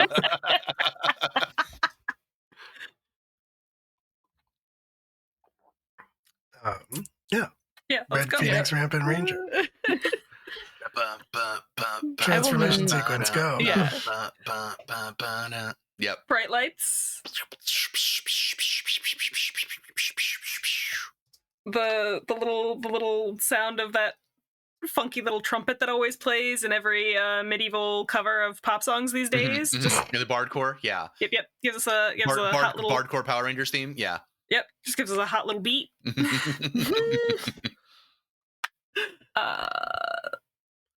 Let's rock this guy's shit. Oh, Rangers. All right, it's a Ray-roll initiative. Yeah. I didn't transform because I feel like with all these photos being snapped that in my general vicinity that I shouldn't be morphing and having these very clear photographs. Oh, we should not have morphed either, but you're better than us. Parker has Yeah. nothing to hide. Except for wants a everything Mirrodin told us to have. I think, in fairness, that Kit is maybe just kind of just a little more wigged out about these things in general than you guys are at the moment. Yeah, I'm on the ground with photos being thrown at me. experience. Like, they're having a real one. Yeah. Kit's been So- stalked. It's understandable. So I got a 16, and I want to remind everybody that at the beginning, instead of rolling your own initiative, you can always choose to instead set your initiative as 1d4 lower than mine. I'll do that because Raiders. Hello, Raiders. Hey, thank you for the Hello. raid. I'll take that because I rolled an 8. So Okay. I'll go right behind you. Yeah, I got an 18, so I'm good. All right. Helen is zippy and zappy. Zipsum.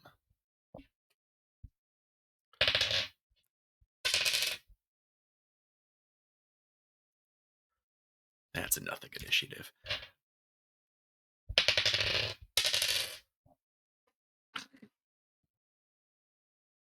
All right. Okay. So that's really not going to make much of a difference at all. Okay. Sorry. So, Helen, what was your follow me initiative? I didn't take the follow me initiative because Okay. I rolled an 18. 18. Okay. Very cool. And sorry, Kit, what was your follow me initiative? I'm 4 under Parker. I can't remember what Parker was. Parker, 16. 16, so Okay. 12. Cool. 12, yeah. Okay, cool. So, also welcome, Raiders. We are about to have a Power Rangers fight. We are currently raising money for medical aid for Palestinians. You can hit the donate button if you like what you're seeing, and also interrupt us by making the McElroy brothers yell at us in the middle of our scenes. We are just rolling initiative to have a Power Rangers fight against one of the worst things ever put on television. So, First up in the initiative order is going to be Helen. Cool. This dude with the eyeballs is standing right in front of me. Yeah. I'm gonna take a swing at it, and then I'm gonna take another swing with my, because I got 2 attacks now at level 5. I would like to swing on this being of eyeballs that is looming over my friend. Like to bop him one, if I may. The little griffin wings on the side of my hammer are fluttering viciously in the wind.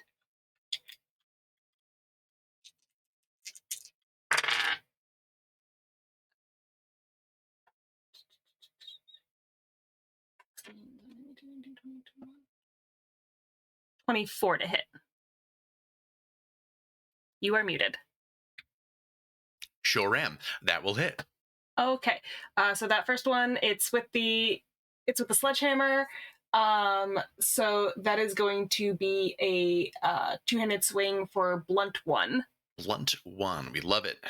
We love a blunt. And then I'm gonna try to hit him again. All right, go for it.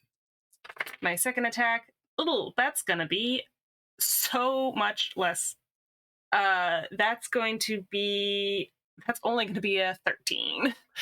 Yeah, that does not hit, unfortunately. You get a solid blow to the midsection that sends him staggering backward comically.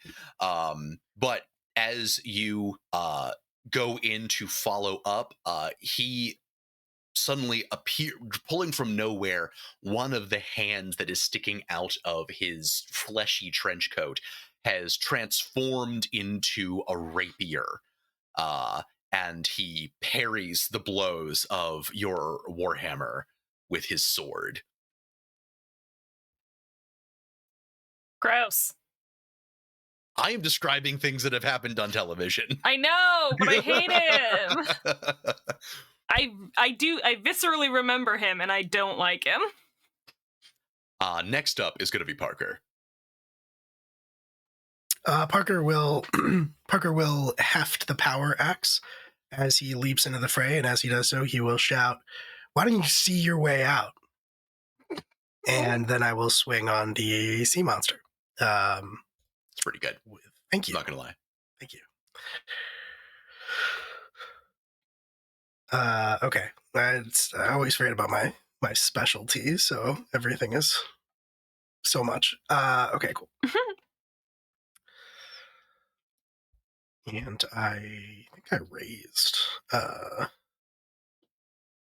last time.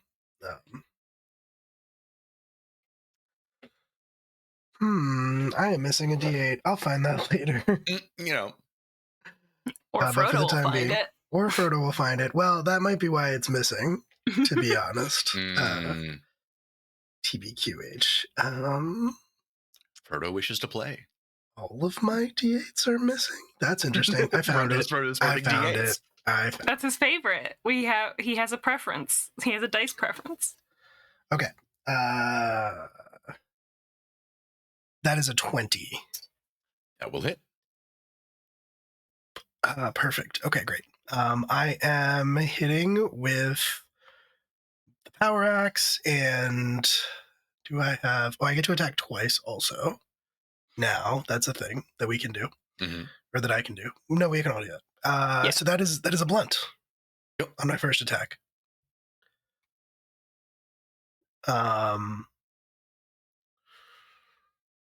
For my second attack, let me see how this works. We'll just do the same thing for now.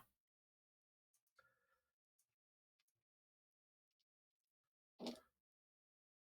All right. I did roll a 1 on the D4, which means that because I have weapon mastery, I get to re-roll it. Cool. That is better.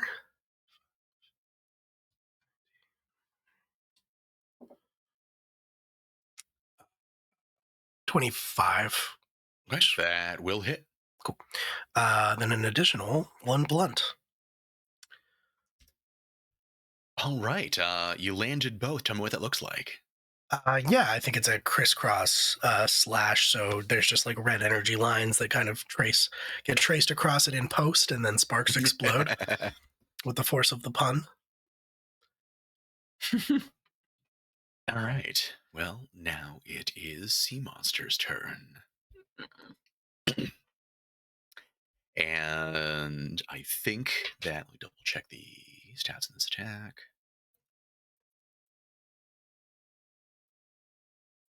Ah, I see. Very cool. As he staggers back from the attack, trailing smoke from these two scorched lines across the front of his trench coat, and recovering his footing and gripping the lapel, says, "How about a sight for sore eyes?" Ooh. Ooh. It hurts. Oh wow, and more raiders. Hello, thank you so much for joining us. Thank you so much. We are playing the Power Rangers RPG and raising money for medical aid for Palestinians. If you like what you see, you can hit the donate button you see below the screen there, which will make the McElroy brothers yell at us mid-scene, which right now, so that is a 16 targeting versus, and thank you so much for the follow. If only we were having Spaga tacos. So If many only we were having Spaga Spaga tacos. Spaga tacos sounding real good right now. All right, so targeting Spaga attacks. taco So gang, rise up. targeting both Helen and Parker. What are your respective evasions? My evasion is 17. My evasion is less than that. You sure it's not toughness? I'm pretty sure it's evasion. That's a 14. Yeah. Okay. So Helen, you are bouncy and springy. You are able to avoid the attack. Parker, unfortunately, you are hit. As it opens up its horrible coat body, and all of the eyeballs that are part of its fleshy corpus all just start shooting lasers at you in this like shotgun blast. Helen is able to spin out of the way and avoid being hit, but Parker, you are struck for one fire. Thanks, I hit it. Yep.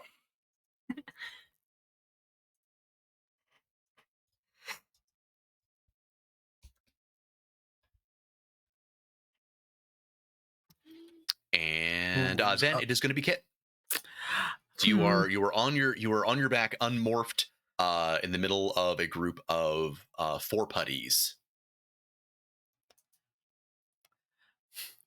Let me ask you a question. Is there any way that at least I could morph enough to have my power blaster to utilize it in this moment? Or is that not a thing? So, I'm not There's sure. precedent. No? Yeah, Lightspeed Rescue, the one that we've been referencing several times. They use their blasters unmorphed all the time. Okay. You know, I'm prepared to allow it.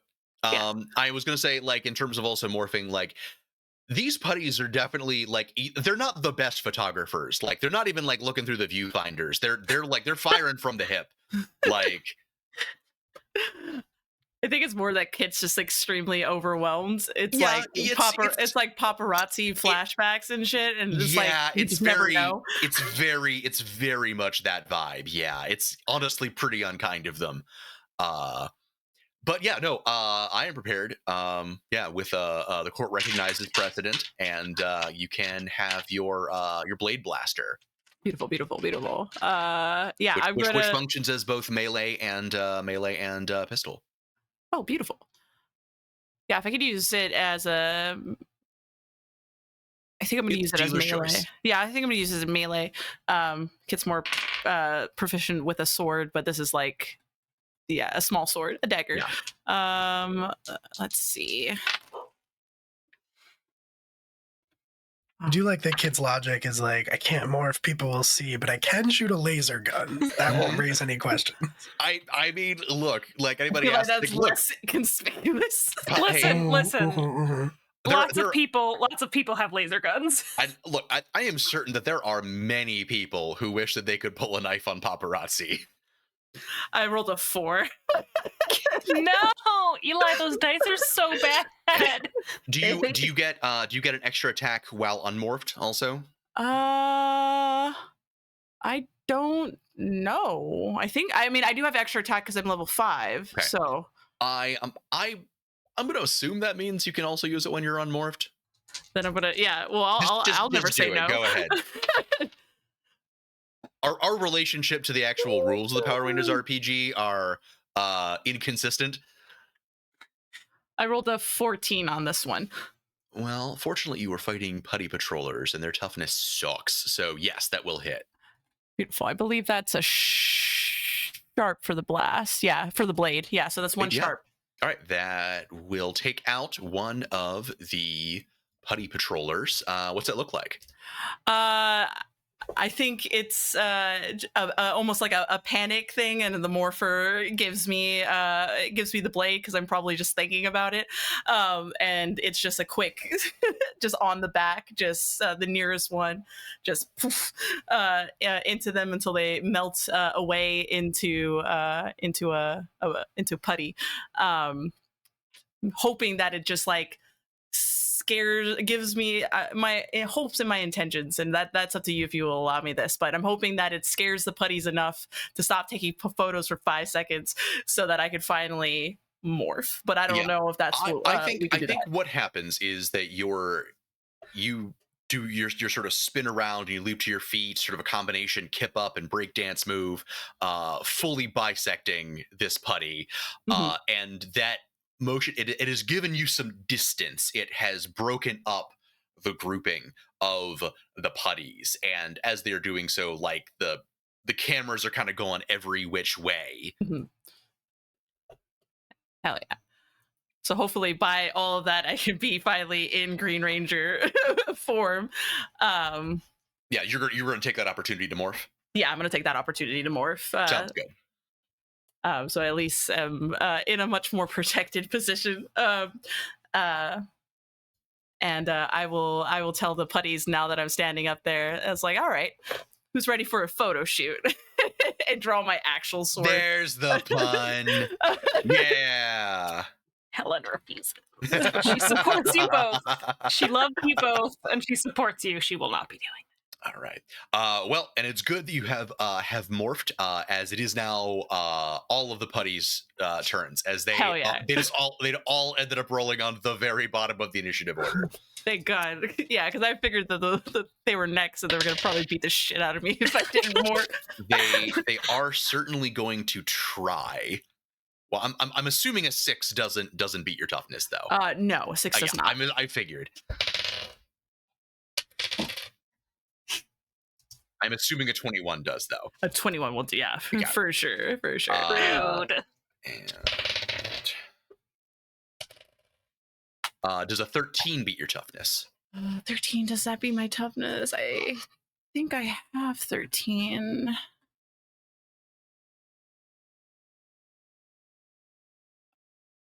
My toughness is a 15. Okay, so in that case, the remaining putties all they discard their Polaroid cameras and they form these clubs and maces and swords with their clay appendages, and they all convene in trying to pummel you in this melee. You are taken aback by one strike for a blunt. But the other blows you are able to deftly parry away with your blade blaster. Hell yeah. And that is going to take us back to the top of the order with Helen. All right. Well, I don't love all these putties jumping my friend. And I don't love this fucking monstrosity that just my other friend on fire. This is a terrible position for me to be in right now.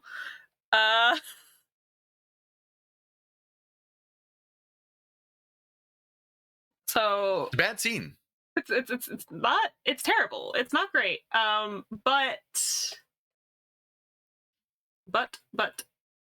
But uh,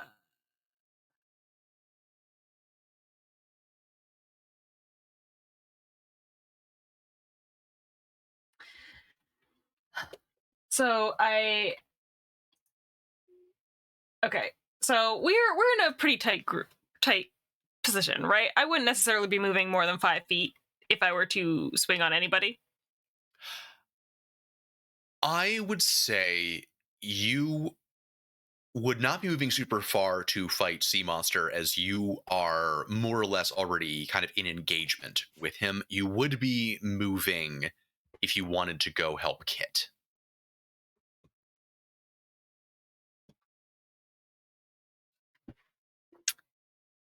Okay.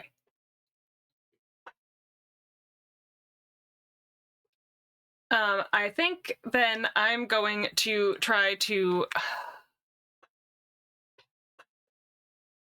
I'm going to try to do as much damage to this guy as I can using my triple strike attack.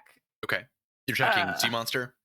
Yeah. Okay. Gonna attack the sea monster.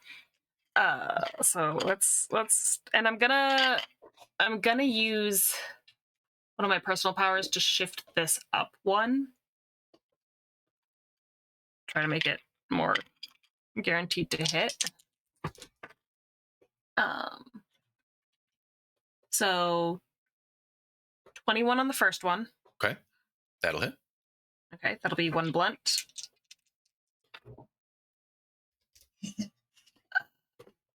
That's only going to be a 19 on the second one.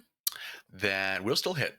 Okay, that will be 1 more blunt, and then third one is probably not gonna do it because that's a 7 on the die, so that's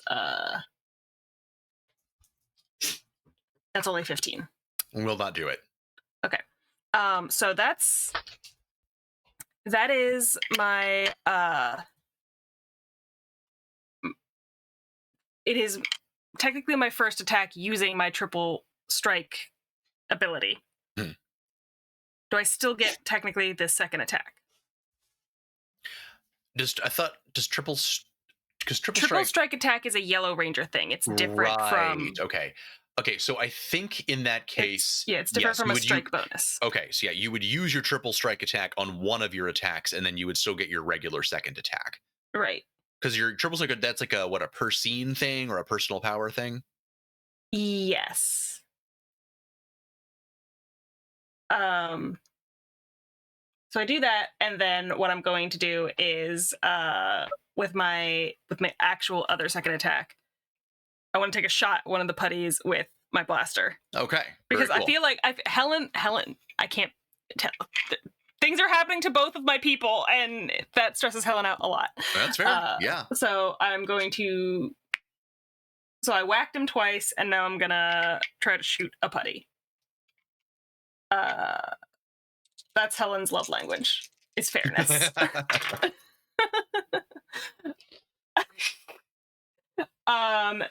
That 14, 15, 16, 17, 22. Okay, that will definitely hit a putty's evasion. Okay, that's an energy 1.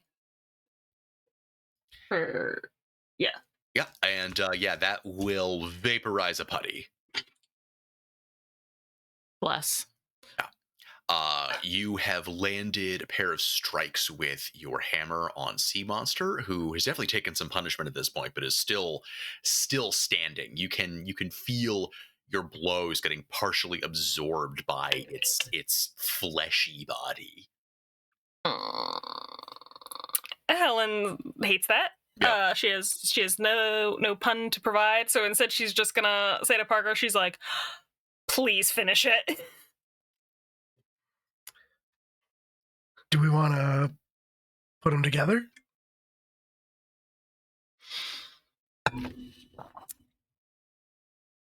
Fuck it, let's go. All right. Since we're level 5 now, is it my turn, Brendan? It is your turn, yes. Yeah. Okay. So this is a little complicated. Now that we're 5th level, let's bring them together as the Red Ranger, which means we can combine all of our weapons into a devastating team-based attack. Let's bring it together.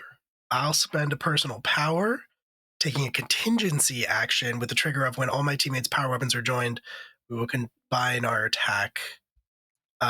Each other teammate must move to be adjacent with you and name the same contingency trigger action. So basically, we all have to move together and say that we're holding our action. Okay. So basically, it sounds like we'll be able to basically trigger that next round. Next round or next turn? Because once we are all together, so once the last of us is adjacent. Okay. So I am basically holding my action. Oh, holding your... Okay, when the last person is adjacent to you. Yeah, which would, I guess, would be Helen, except you kind of said Helen's already adjacent to me. So. Yeah, okay, so Helen is already adjacent to you. I'm going to say you didn't move that much when you were fighting Sea Monster and shooting the putty. Kit will need to be able to get close to you, though. Yeah. So that'll do trigger this on Kit's turn. Once Kit is able to do that. Hell yeah. All right. In that case, then Sea Monster is going to get another go. Ew.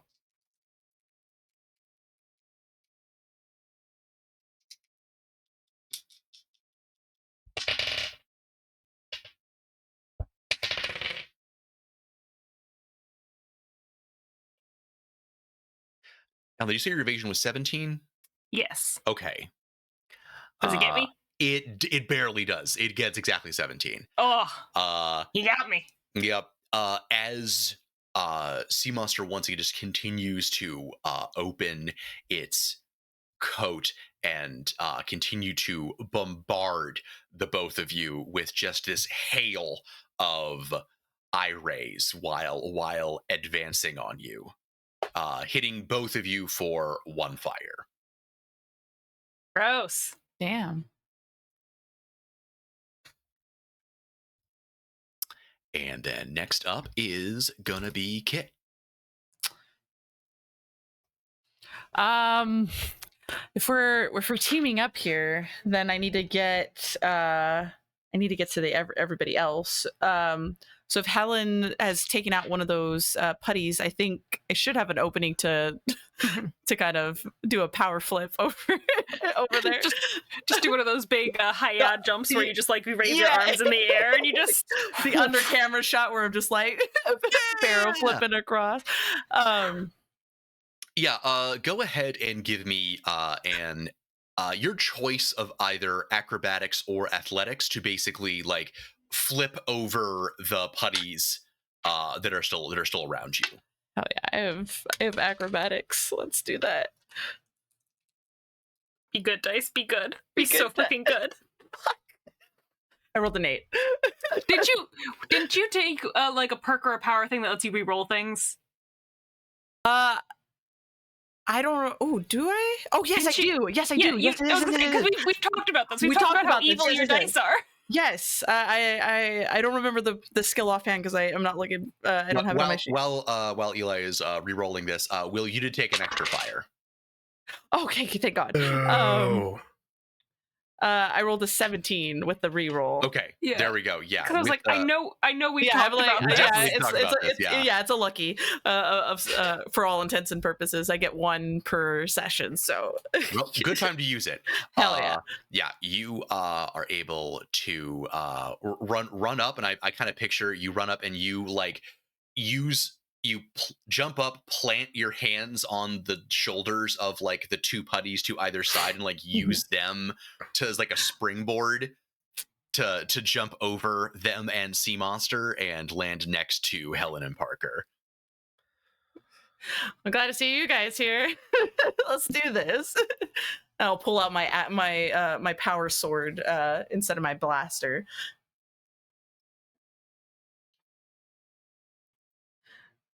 All right. We're ready to do this? Hell yeah. Let's combine these weapons. Let's figure this shit out. Let's Jenga these bitches. So I've been thinking about this, and my thought my thought is that we kind of like the guitar axe, my power axe kind of gets laid flat with like the two blades towards the front, and then I feel like we kind of reverse Helen's hammer and that becomes like the grip. And then the power sword goes sort of like flat along the top. So like the base of my hammer is like the steady tripod part. Kind of, yeah, like where one of us will hold it, which I think in this case, because it does change, and this is kind of like Kit's thematic fight, it should probably be Kit. Mm-hmm. Yeah. With like either one of us on the side doing like the hand on the shoulder thing. Hell yeah. Yeah, let's fucking do it.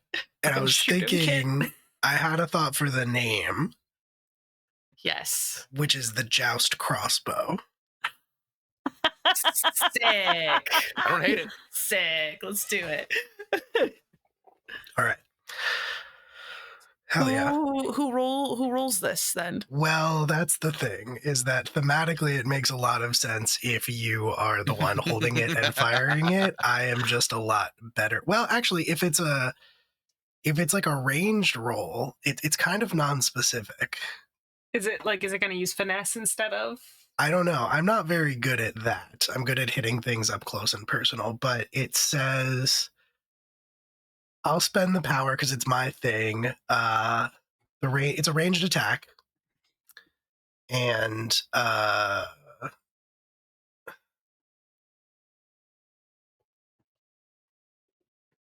power weapon attack takes place.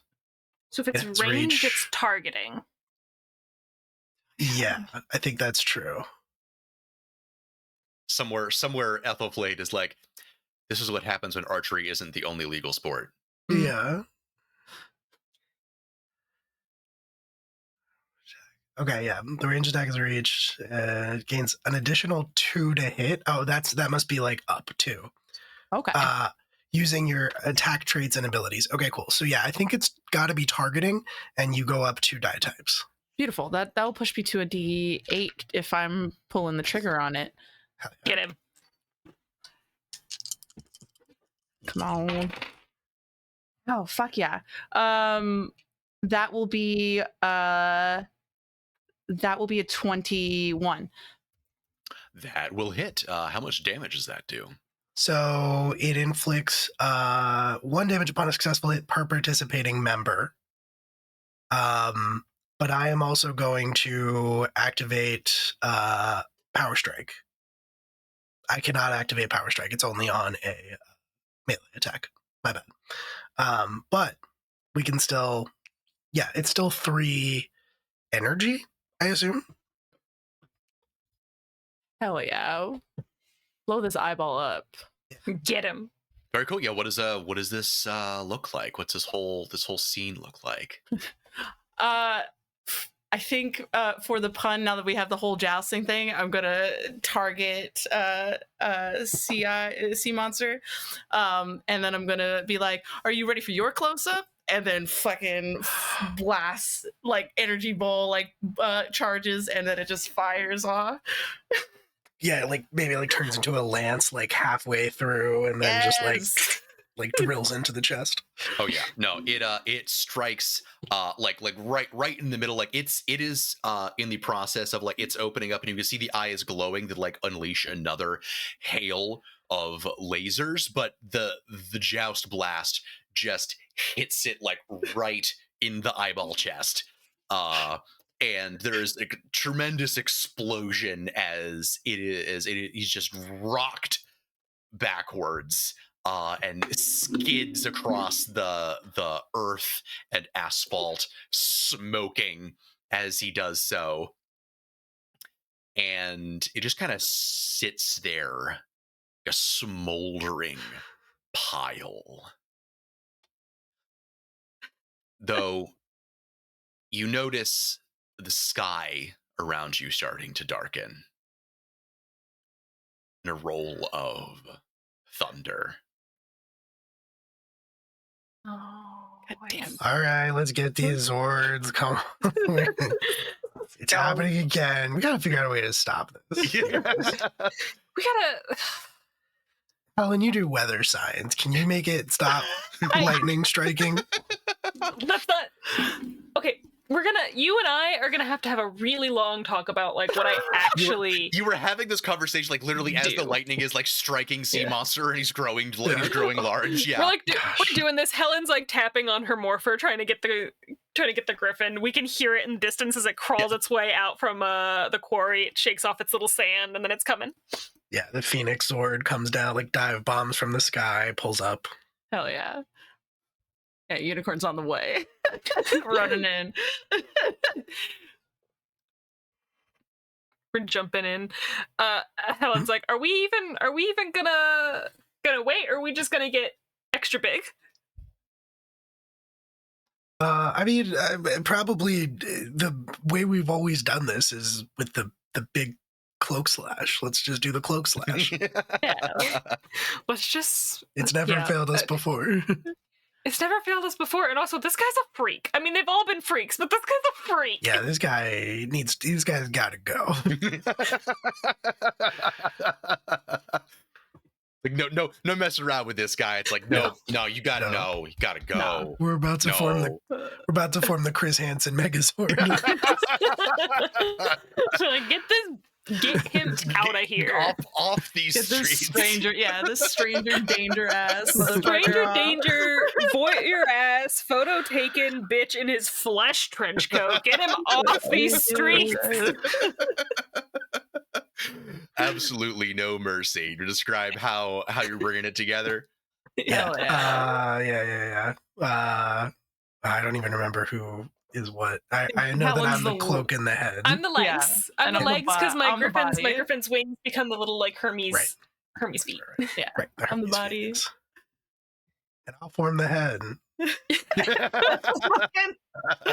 the cloak, with our little with Hawaii. the blade feather cloak. Yep. Yeah. Phoenix Fire slash, baby. All Let's right, go for it. Right.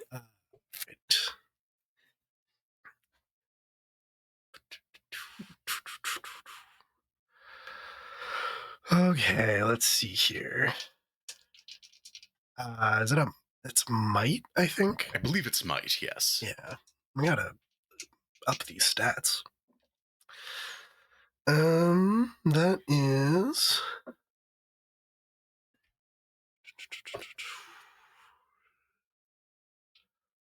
16. That will not hit, unfortunately. Oh Damn. no! Yeah. First time for everything. Yeah, actually, that is a first time no sell on that. You zoom in with the cloak slash, but once again, the grown sea monster has this rapier hand, and manages to block the cloak slash. It breaks off the end of the rapier and it falls down. You can see that its sword hand is like smoking from the impact, but it has successfully stopped your finisher in its tracks. That's never happened before. No, it's never happened before. We can only use it once per scene.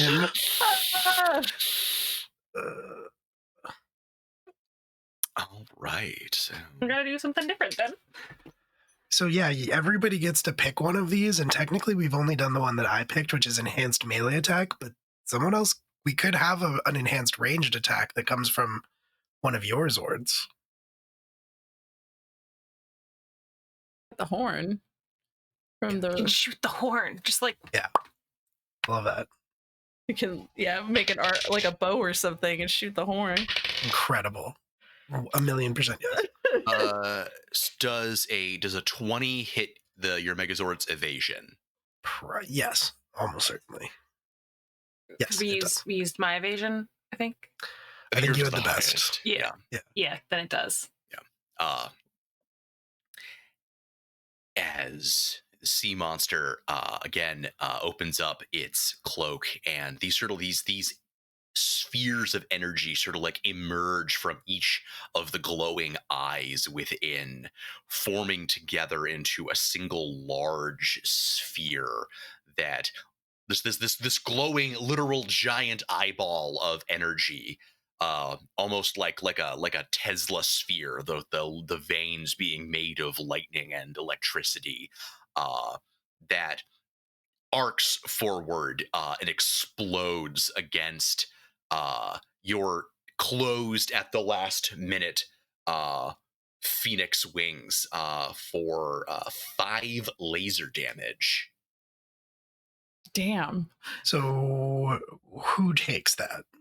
Do we get to decide? I believe it's your total health. I believe is like the total health of all your Zords together. Yeah, but it's like split into like 3 different boxes. So I assume that means. I assume you can decide. Okay.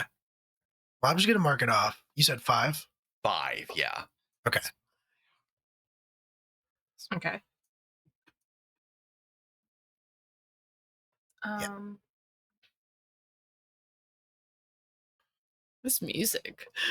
I thought it would be more epic since we missed our attack. No, it's perfect. It's like, I'm feeling the vibes. You spread it around by Zord. Seeing eye to eye. Oh, fuck off! Oh, it burns.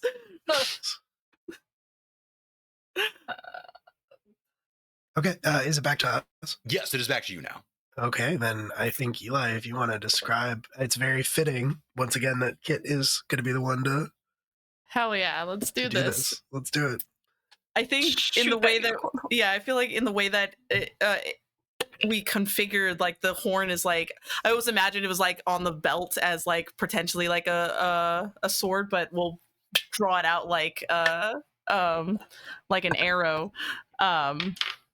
And I guess if there's a part of us that makes a bow, let's do it that way. I don't know what part of us though. Actually, I like to picture that it like it is the arrow, and it sort of like just like creates the bow around it, just like an energy construct. Hell yeah, I love that. I love that as well. So yeah, like I draw out the unicorn horn that turns into an arrow, and it makes the bow, and I'll knock it and draw back, and I will let it loose. And I'll save the pun if we make it.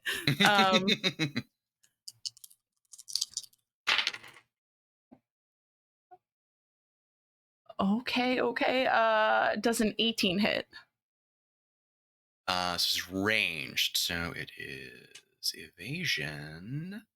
An 18? An 18. Do you believe no? No! Damn it. Then yeah. Its evasion is that high? Yeah, actually it's grown stat evasion. Its toughness and its evasion are both quite high, actually. We're in danger. Yeah, we are in danger. Well, Eli, did you add anything to that roll, or did you just roll the d20? I rolled a d20 with an 8. Okay. A d8 on it. Was that right? Oh, okay. Well, I don't know, because I can't figure out what you roll for a ranged attack on a Zord. Mac. I believe it's still targeting. Yeah. I don't think any of them have targeting. Like, that's not one of the skill options. Yeah, it's brawn, conditioning, might, driving, and initiative. Oh, interesting. Okay. But, yeah, I don't know.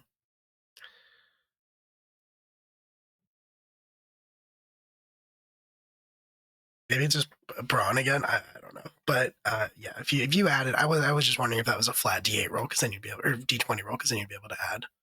Yeah. But oh well. Yep.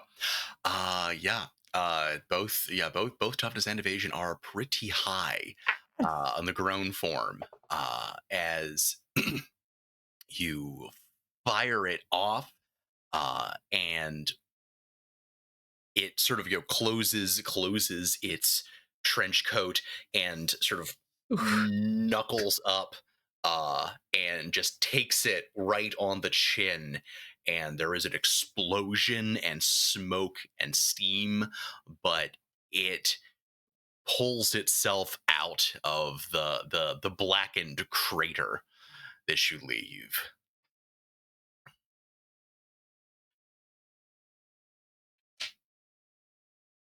got to be a way to put this. Put this So guy fortunately, down. fortunately, the attack that it hit you with last turn, it is turn limited in terms of the number of times it can spam it. So Oh, hell yeah! you have a reprieve from that one at least. Thank God. Yeah, but we gotta figure out our shit. I'm assuming a 12 does not beat your toughness. No, toughness No. is our good one. Okay. He charges you, and with the shattered remains of its rapier hand is trying to slash and thrust at you.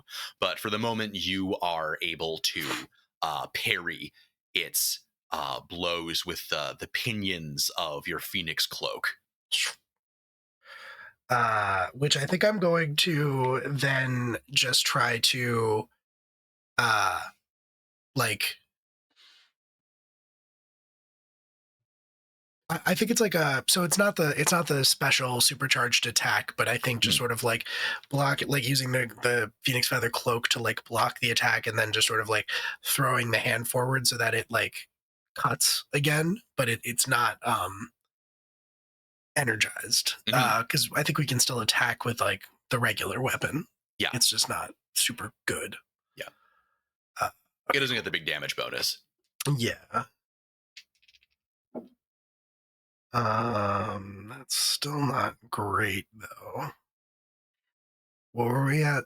I think I got like one higher, 19. Is this is a melee attack against toughness? Yes, against toughness. Yeah, not quite gonna get it. I think I should roll next time because I think Yeah. we're in trouble. I'm Oh, yeah. rolling fine. I just don't know that we can actually beat this thing with the way our stats are right now. That was there's a 15 on the D20 and a 4 on the D6. We could theoretically get it, but we're gonna have to get it a bunch anyway. So toughness is 20 and his evasion is 19. Sure. Okay. Oof. Can I use my heart of the team to up our dice rolls here? Because I can shift up by 2 now with that level 5. I don't see why not. Yeah. If that helps us out. I believe in you, Parker. So wait, what does that do? Does that? It upshifts the your dice by 2. Okay. Okay. All right. Okay. So with this, all right, you are trying again. You are trying to seize the initiative back by slashing at Sea Monster with your bladed cloaked pinions, but it just isn't quite penetrating. He's either able to parry with the remains of his rapier hand, or it's just superficial sparks off of its outer bulk. And I think you guys probably have that moment of like, all right, we need to change, we need to strategize. And so kind of what is Kit helping the team out look like? I think it's just a moment of just looking at both of you all. I know even though we're wearing our masks or our helmets, I assume that things are feeling a little dire. And I think Kit's just going to say, look, we've been in tougher things before, and we're not going to let this weird trenchcoat guy better us today. So we can do this. We just got to do it together. Then let's do it together. I'm also going to spend, since this is a melee attack, I'm going to spend for Power Strike. So if we hit, it'll increase the amount of damage. All right. Sea Monster does get a one turn here before you guys get to do your thing. Yes.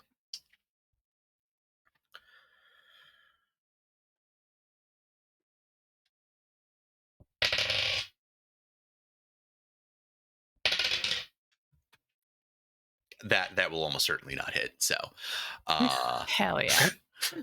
We're working our little feet to dance us away. Yeah, I think as once again uses its sort of a shotgun blast of eye rays from inside of its coat, and I think they strike the ground almost like machine gun machine guns on the sand, sending geysers of debris and sparks up, like leading up towards the Megazord. And there is a moment when the Megazord vanishes in the haze of the dust and the smoke and the flashing rays. But as the smoke clears, the Megazord is still standing tall, standing strong. I think we maybe rocket out of that haze with red energy glowing around the fist of the rampant. Of the heraldic Megazord, because I rolled a 28. Let's go. Well, there you go. All Well, right. there you go. Beat his ass. We're his gonna try. shit. Yeah. The community It's still not watch. as much as the Phoenix Flame Slash. It is it's based on the Zord. 3 sharp damage because of power strike. All right. Well, fortunately, that is the exact amount that you needed. Yeah. Then as he explodes into flames and we turn around to Turn face the around to camera, not look at this motherfucker. Parker says, "Now you see him, now you don't." Ooh.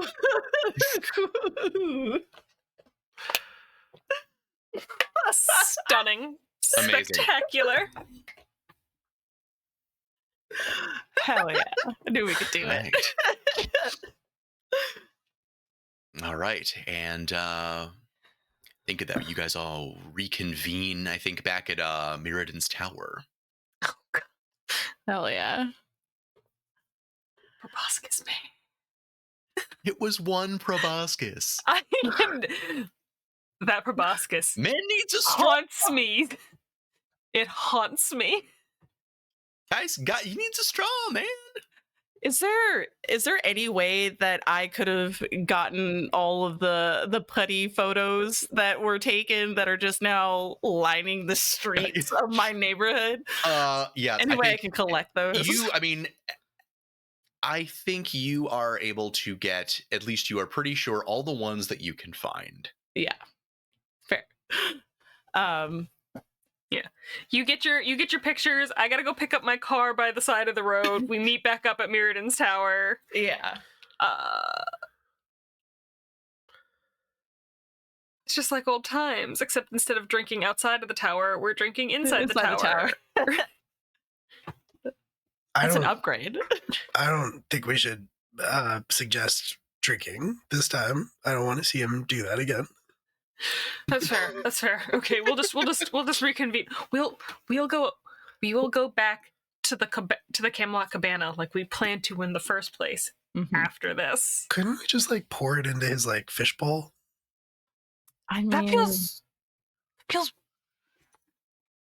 he breathe? That might kill him. What are you talking about? He's a Power Ranger. He's an alien. You don't know he's that. a robot. Told us. You don't listen to the man. I know he takes forever to speak, but he has told us. That he's an alien? I think I'd remember if you told us he was an alien. Helen. Would you, Parker? Be so Pretty for real sure. with me. Kit, I you think- remember. Yeah, I think when you're asking that, Kid's like shuffling through the multiple photos that have been like taken, and I'm just like, I was like, what? I Was mean, that? I will say, flipping through the photos, if nothing else, like, man, these photos are so dog shit. Like, there's Yeah. nothing here. Yeah. Like, these buddies are not good photographers. Yeah. But I think it's just like a moment of just being like lost in thought, thinking about like both the phone call in the morning mixed with this stuff here, and the unfortunate blurring of my real life and this life mixed into it when Helen says, I'm like, what? I'm sorry, what was that? Is Mirrodin an alien? Thought he was a robot. Fuck. No! He could be a robot. He's not a robot. He's just an 800-year-old alien man. But a robot would be more conclusive if he was living that long. Yeah, we don't even know how long aliens live, but robots Live can forever. live forever.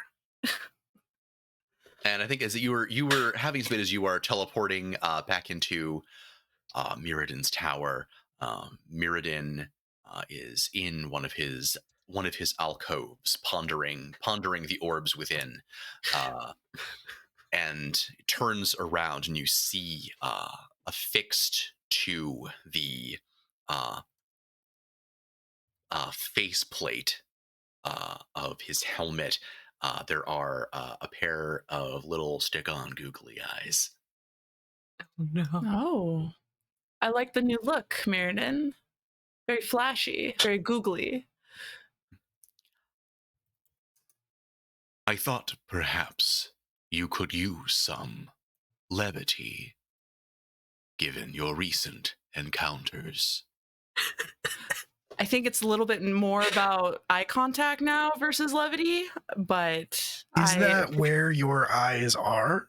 Because do you have... There are a lot of questions that I have avoided asking because I felt like they would be rude.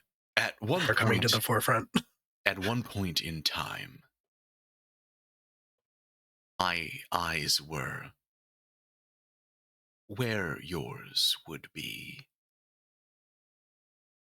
Though I long ago lost the use of them, or the need of them. Or indeed, what is to see if one cannot understand? Damn. Also, I guess there really is no I in team. Oh, I swear to God. I swear to God. Oof. Ooh. Your skill in the bardic craft is improving, Parker. Thank you. I don't know what that means, but thank you. Can't believe these are my partners. Parker, are you well? Like physically or emotionally or financially or... I detected a alert from your morpher earlier today. It suggested that you had been exposed to dangerous levels of dark magic. The shit that killed Wallace's dad. Dark magic. Dark magic. Prolonged exposure can lead to illness, madness, even death. Right. No, I get that. Yeah. Okay. Let me go back through my day. I woke up at noon. I finished my beer. I got up, got dressed. I took the bus to work, which maybe that's the bus could be. Are you sure it was Parker, or are you sure it's dark magic, or is just Parker's just normal day that's triggering alerts and alarms? Oh, wait, do you mean when it started beeping at me? Because I just hit it a couple times and it stopped. Okay, but when did it start? When I was at work. Where? When I was talking to Brett. It's dark magic. The dumpster division guy? Yeah. What it's got to be. The dumpster division is what killed Wallace's dad. Brett said that working there changed you. Yeah, the guy I talked to in the upstairs, Casey, said that it makes it that everyone who works down there is just super weird. And then he's like, there's no fire, but there's smoke. Oh my God. I didn't see any smoke or fire, to be honest with you, but I guess they could have been keeping it somewhere else. You write music for a living. Don't you understand what metaphor is? Yeah, but you have to say if that's what you're doing. I'm just supposed to assume that you're how am I going to figure that out? Kit, help me. Do we have to kill Brett? I feel like Brett's not the focal point here, but the location in which Brett was at. What else? What else do they keep in there? What did they show you? You said Brett showed you stuff. Yeah, the moon scrolls. He showed me pieces of paper from the moon that had like monsters drawn on them. But they were like the monsters that we've fought. Yeah. He said that it was Pandora Station, I think. Mm-hmm. Pachinko parlor, maybe. Pachinko parlor. Yeah, he said a name. But they're from the moon. It's good to know your note-taking skills has improved over the years. And while Parker is figuring this out, we're gonna cut away to, once again, this warehouse setting that we have seen a few different times. The workbenches covered in clay. We can see spread across them sculptures of creatures in various mediums, covered in paper mache with newsprint describing past tragedies in Grail Cove, as well as very good narration there, Brendan. Extremely portentous. Hey, as well as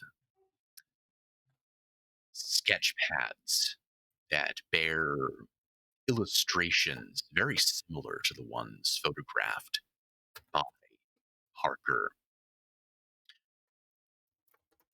Next to this blasphemous kiln that has been constructed here, there is what looks to be a dark room with developing photos clothes pinned to a line overhead. We see scenes from around Grail Cove, just slices of life and almost idyllic setting juxtaposed with pictures of recent carnage, broken windows, destroyed buildings, injured people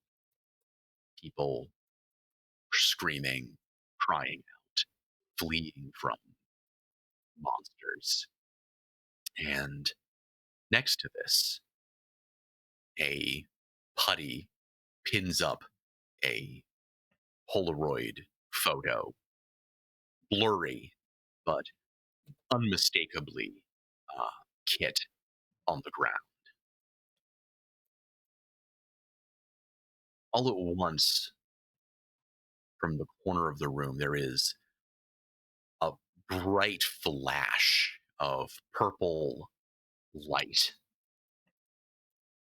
and the room is filled with more machinery, distinct and different from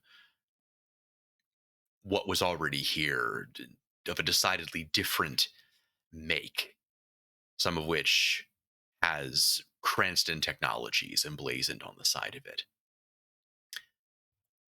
A voice echoes through the room.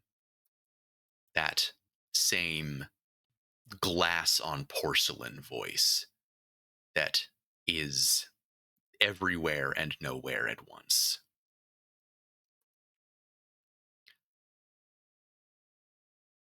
I hope that you found what you were looking for. It took a great deal more effort to keep the Rangers occupied.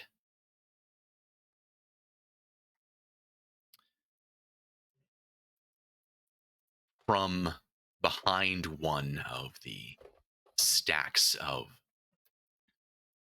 equipment emerges a figure in a purple uniform,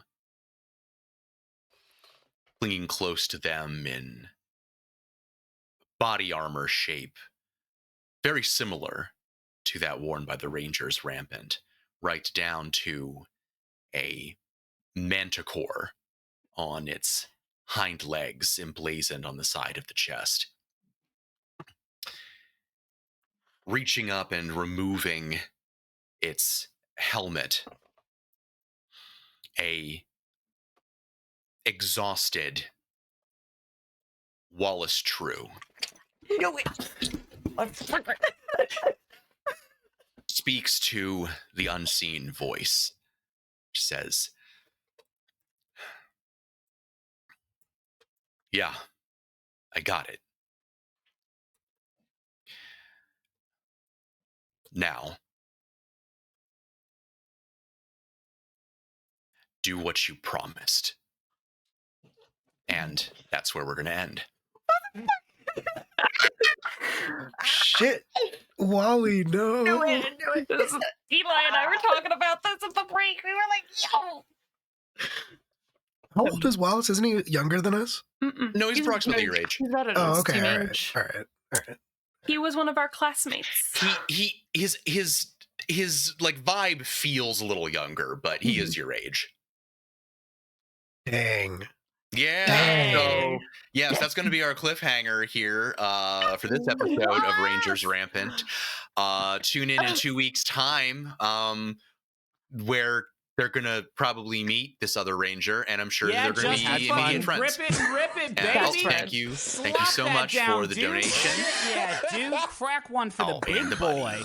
And he's here. He's here to say his goodbyes. Yes, yeah, and I'm sure that they're gonna meet this other ranger, and just like they met a new ranger last time, and they were immediately friends, and it was fine. I'm sure the same thing is going to happen with this one. Hell yeah. There is That's no fun. precedent in Power Rangers for meeting a new ranger and not immediately being friends. We all know this.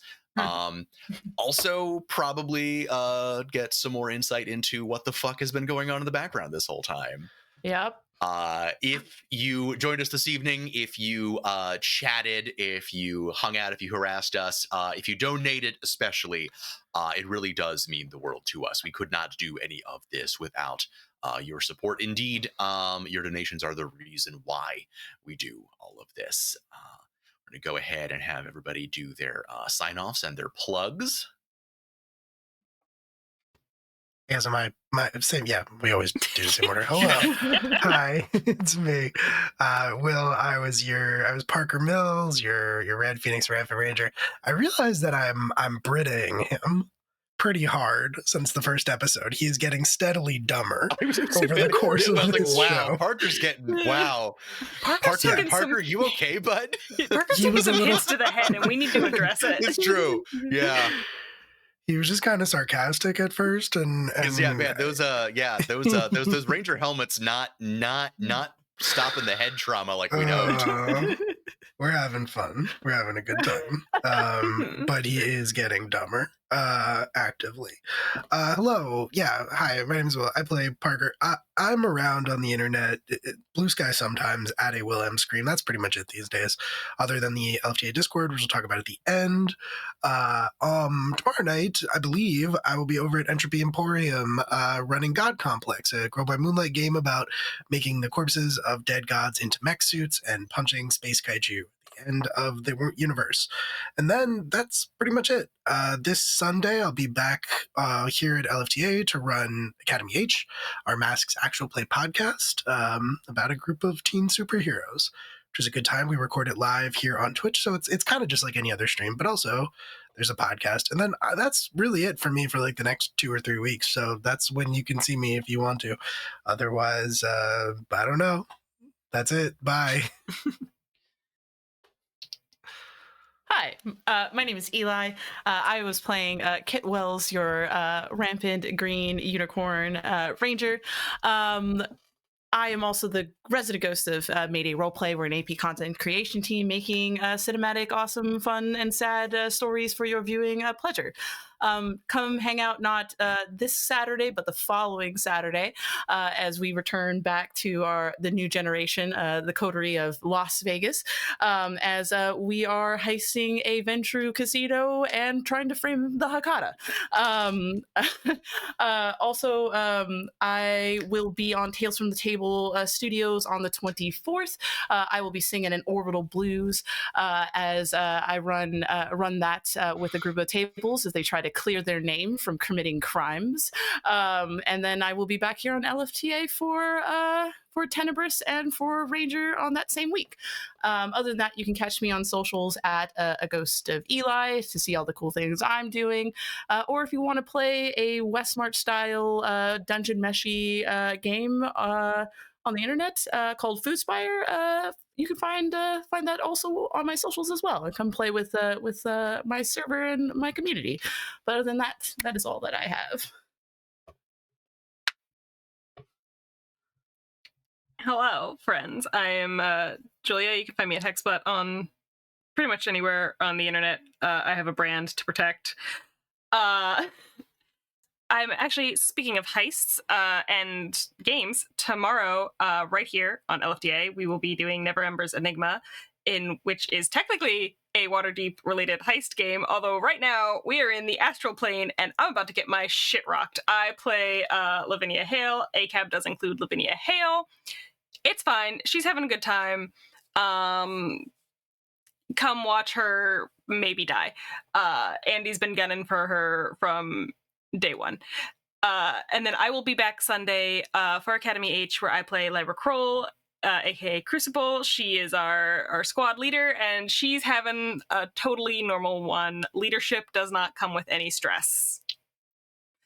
And then normally every other Saturday I would be Kelly Violet, but I do believe Class Reunion is taking a little bit of a break, and we're going to be doing something very new and very different on those Saturdays.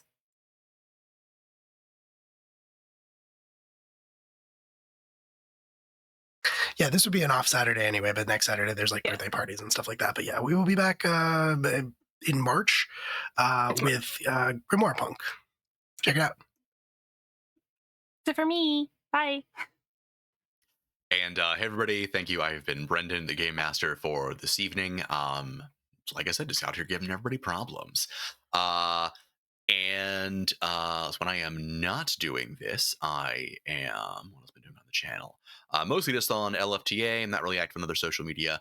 I am also in Academy H, our Masks Actual Play podcast. Our Audioverse Award nominated finalist, Masks Actual Play podcast, where I play Alex Sandowski, aka Victory, using the Legacy playbook. He's a delight. I don't know what else to say. I also am in the Kingdom Come, our Urban Shadows stream, where we play teenaged monsters in a dystopian theocratic AU. We are quickly zooming in towards the finale of that, where we have to stop I think multiple groups trying to simultaneously end and remake the world in their image. I did just make a little eyeball tank friend, so that's very cool. I am also the GM for Cryptid Community College, our Monster of the Week actual play podcast that is between seasons right now. And I think that is currently it for what I'm doing on the channel, aside from here at Rangers Rampant, which will be going on for at least 2 more sessions here every other Wednesday. And then after that, I might have some other stuff cooking, but don't know yet. I think that covers me. I think that's everything. All right, well then we'll speed through the rest of this, because I think if we are fast, we can raid our friend Just the Human, who is also raising money for the LA wildfires. They are in the process of going off. Our very good friend Candace is over there as well. We might be able to catch him at the tail end. It's not too late to follow. It's not too late to donate, all that good stuff. But that's going to be it for us tonight. Say good night, everybody. Good night, Good everybody. night, everybody. Good night.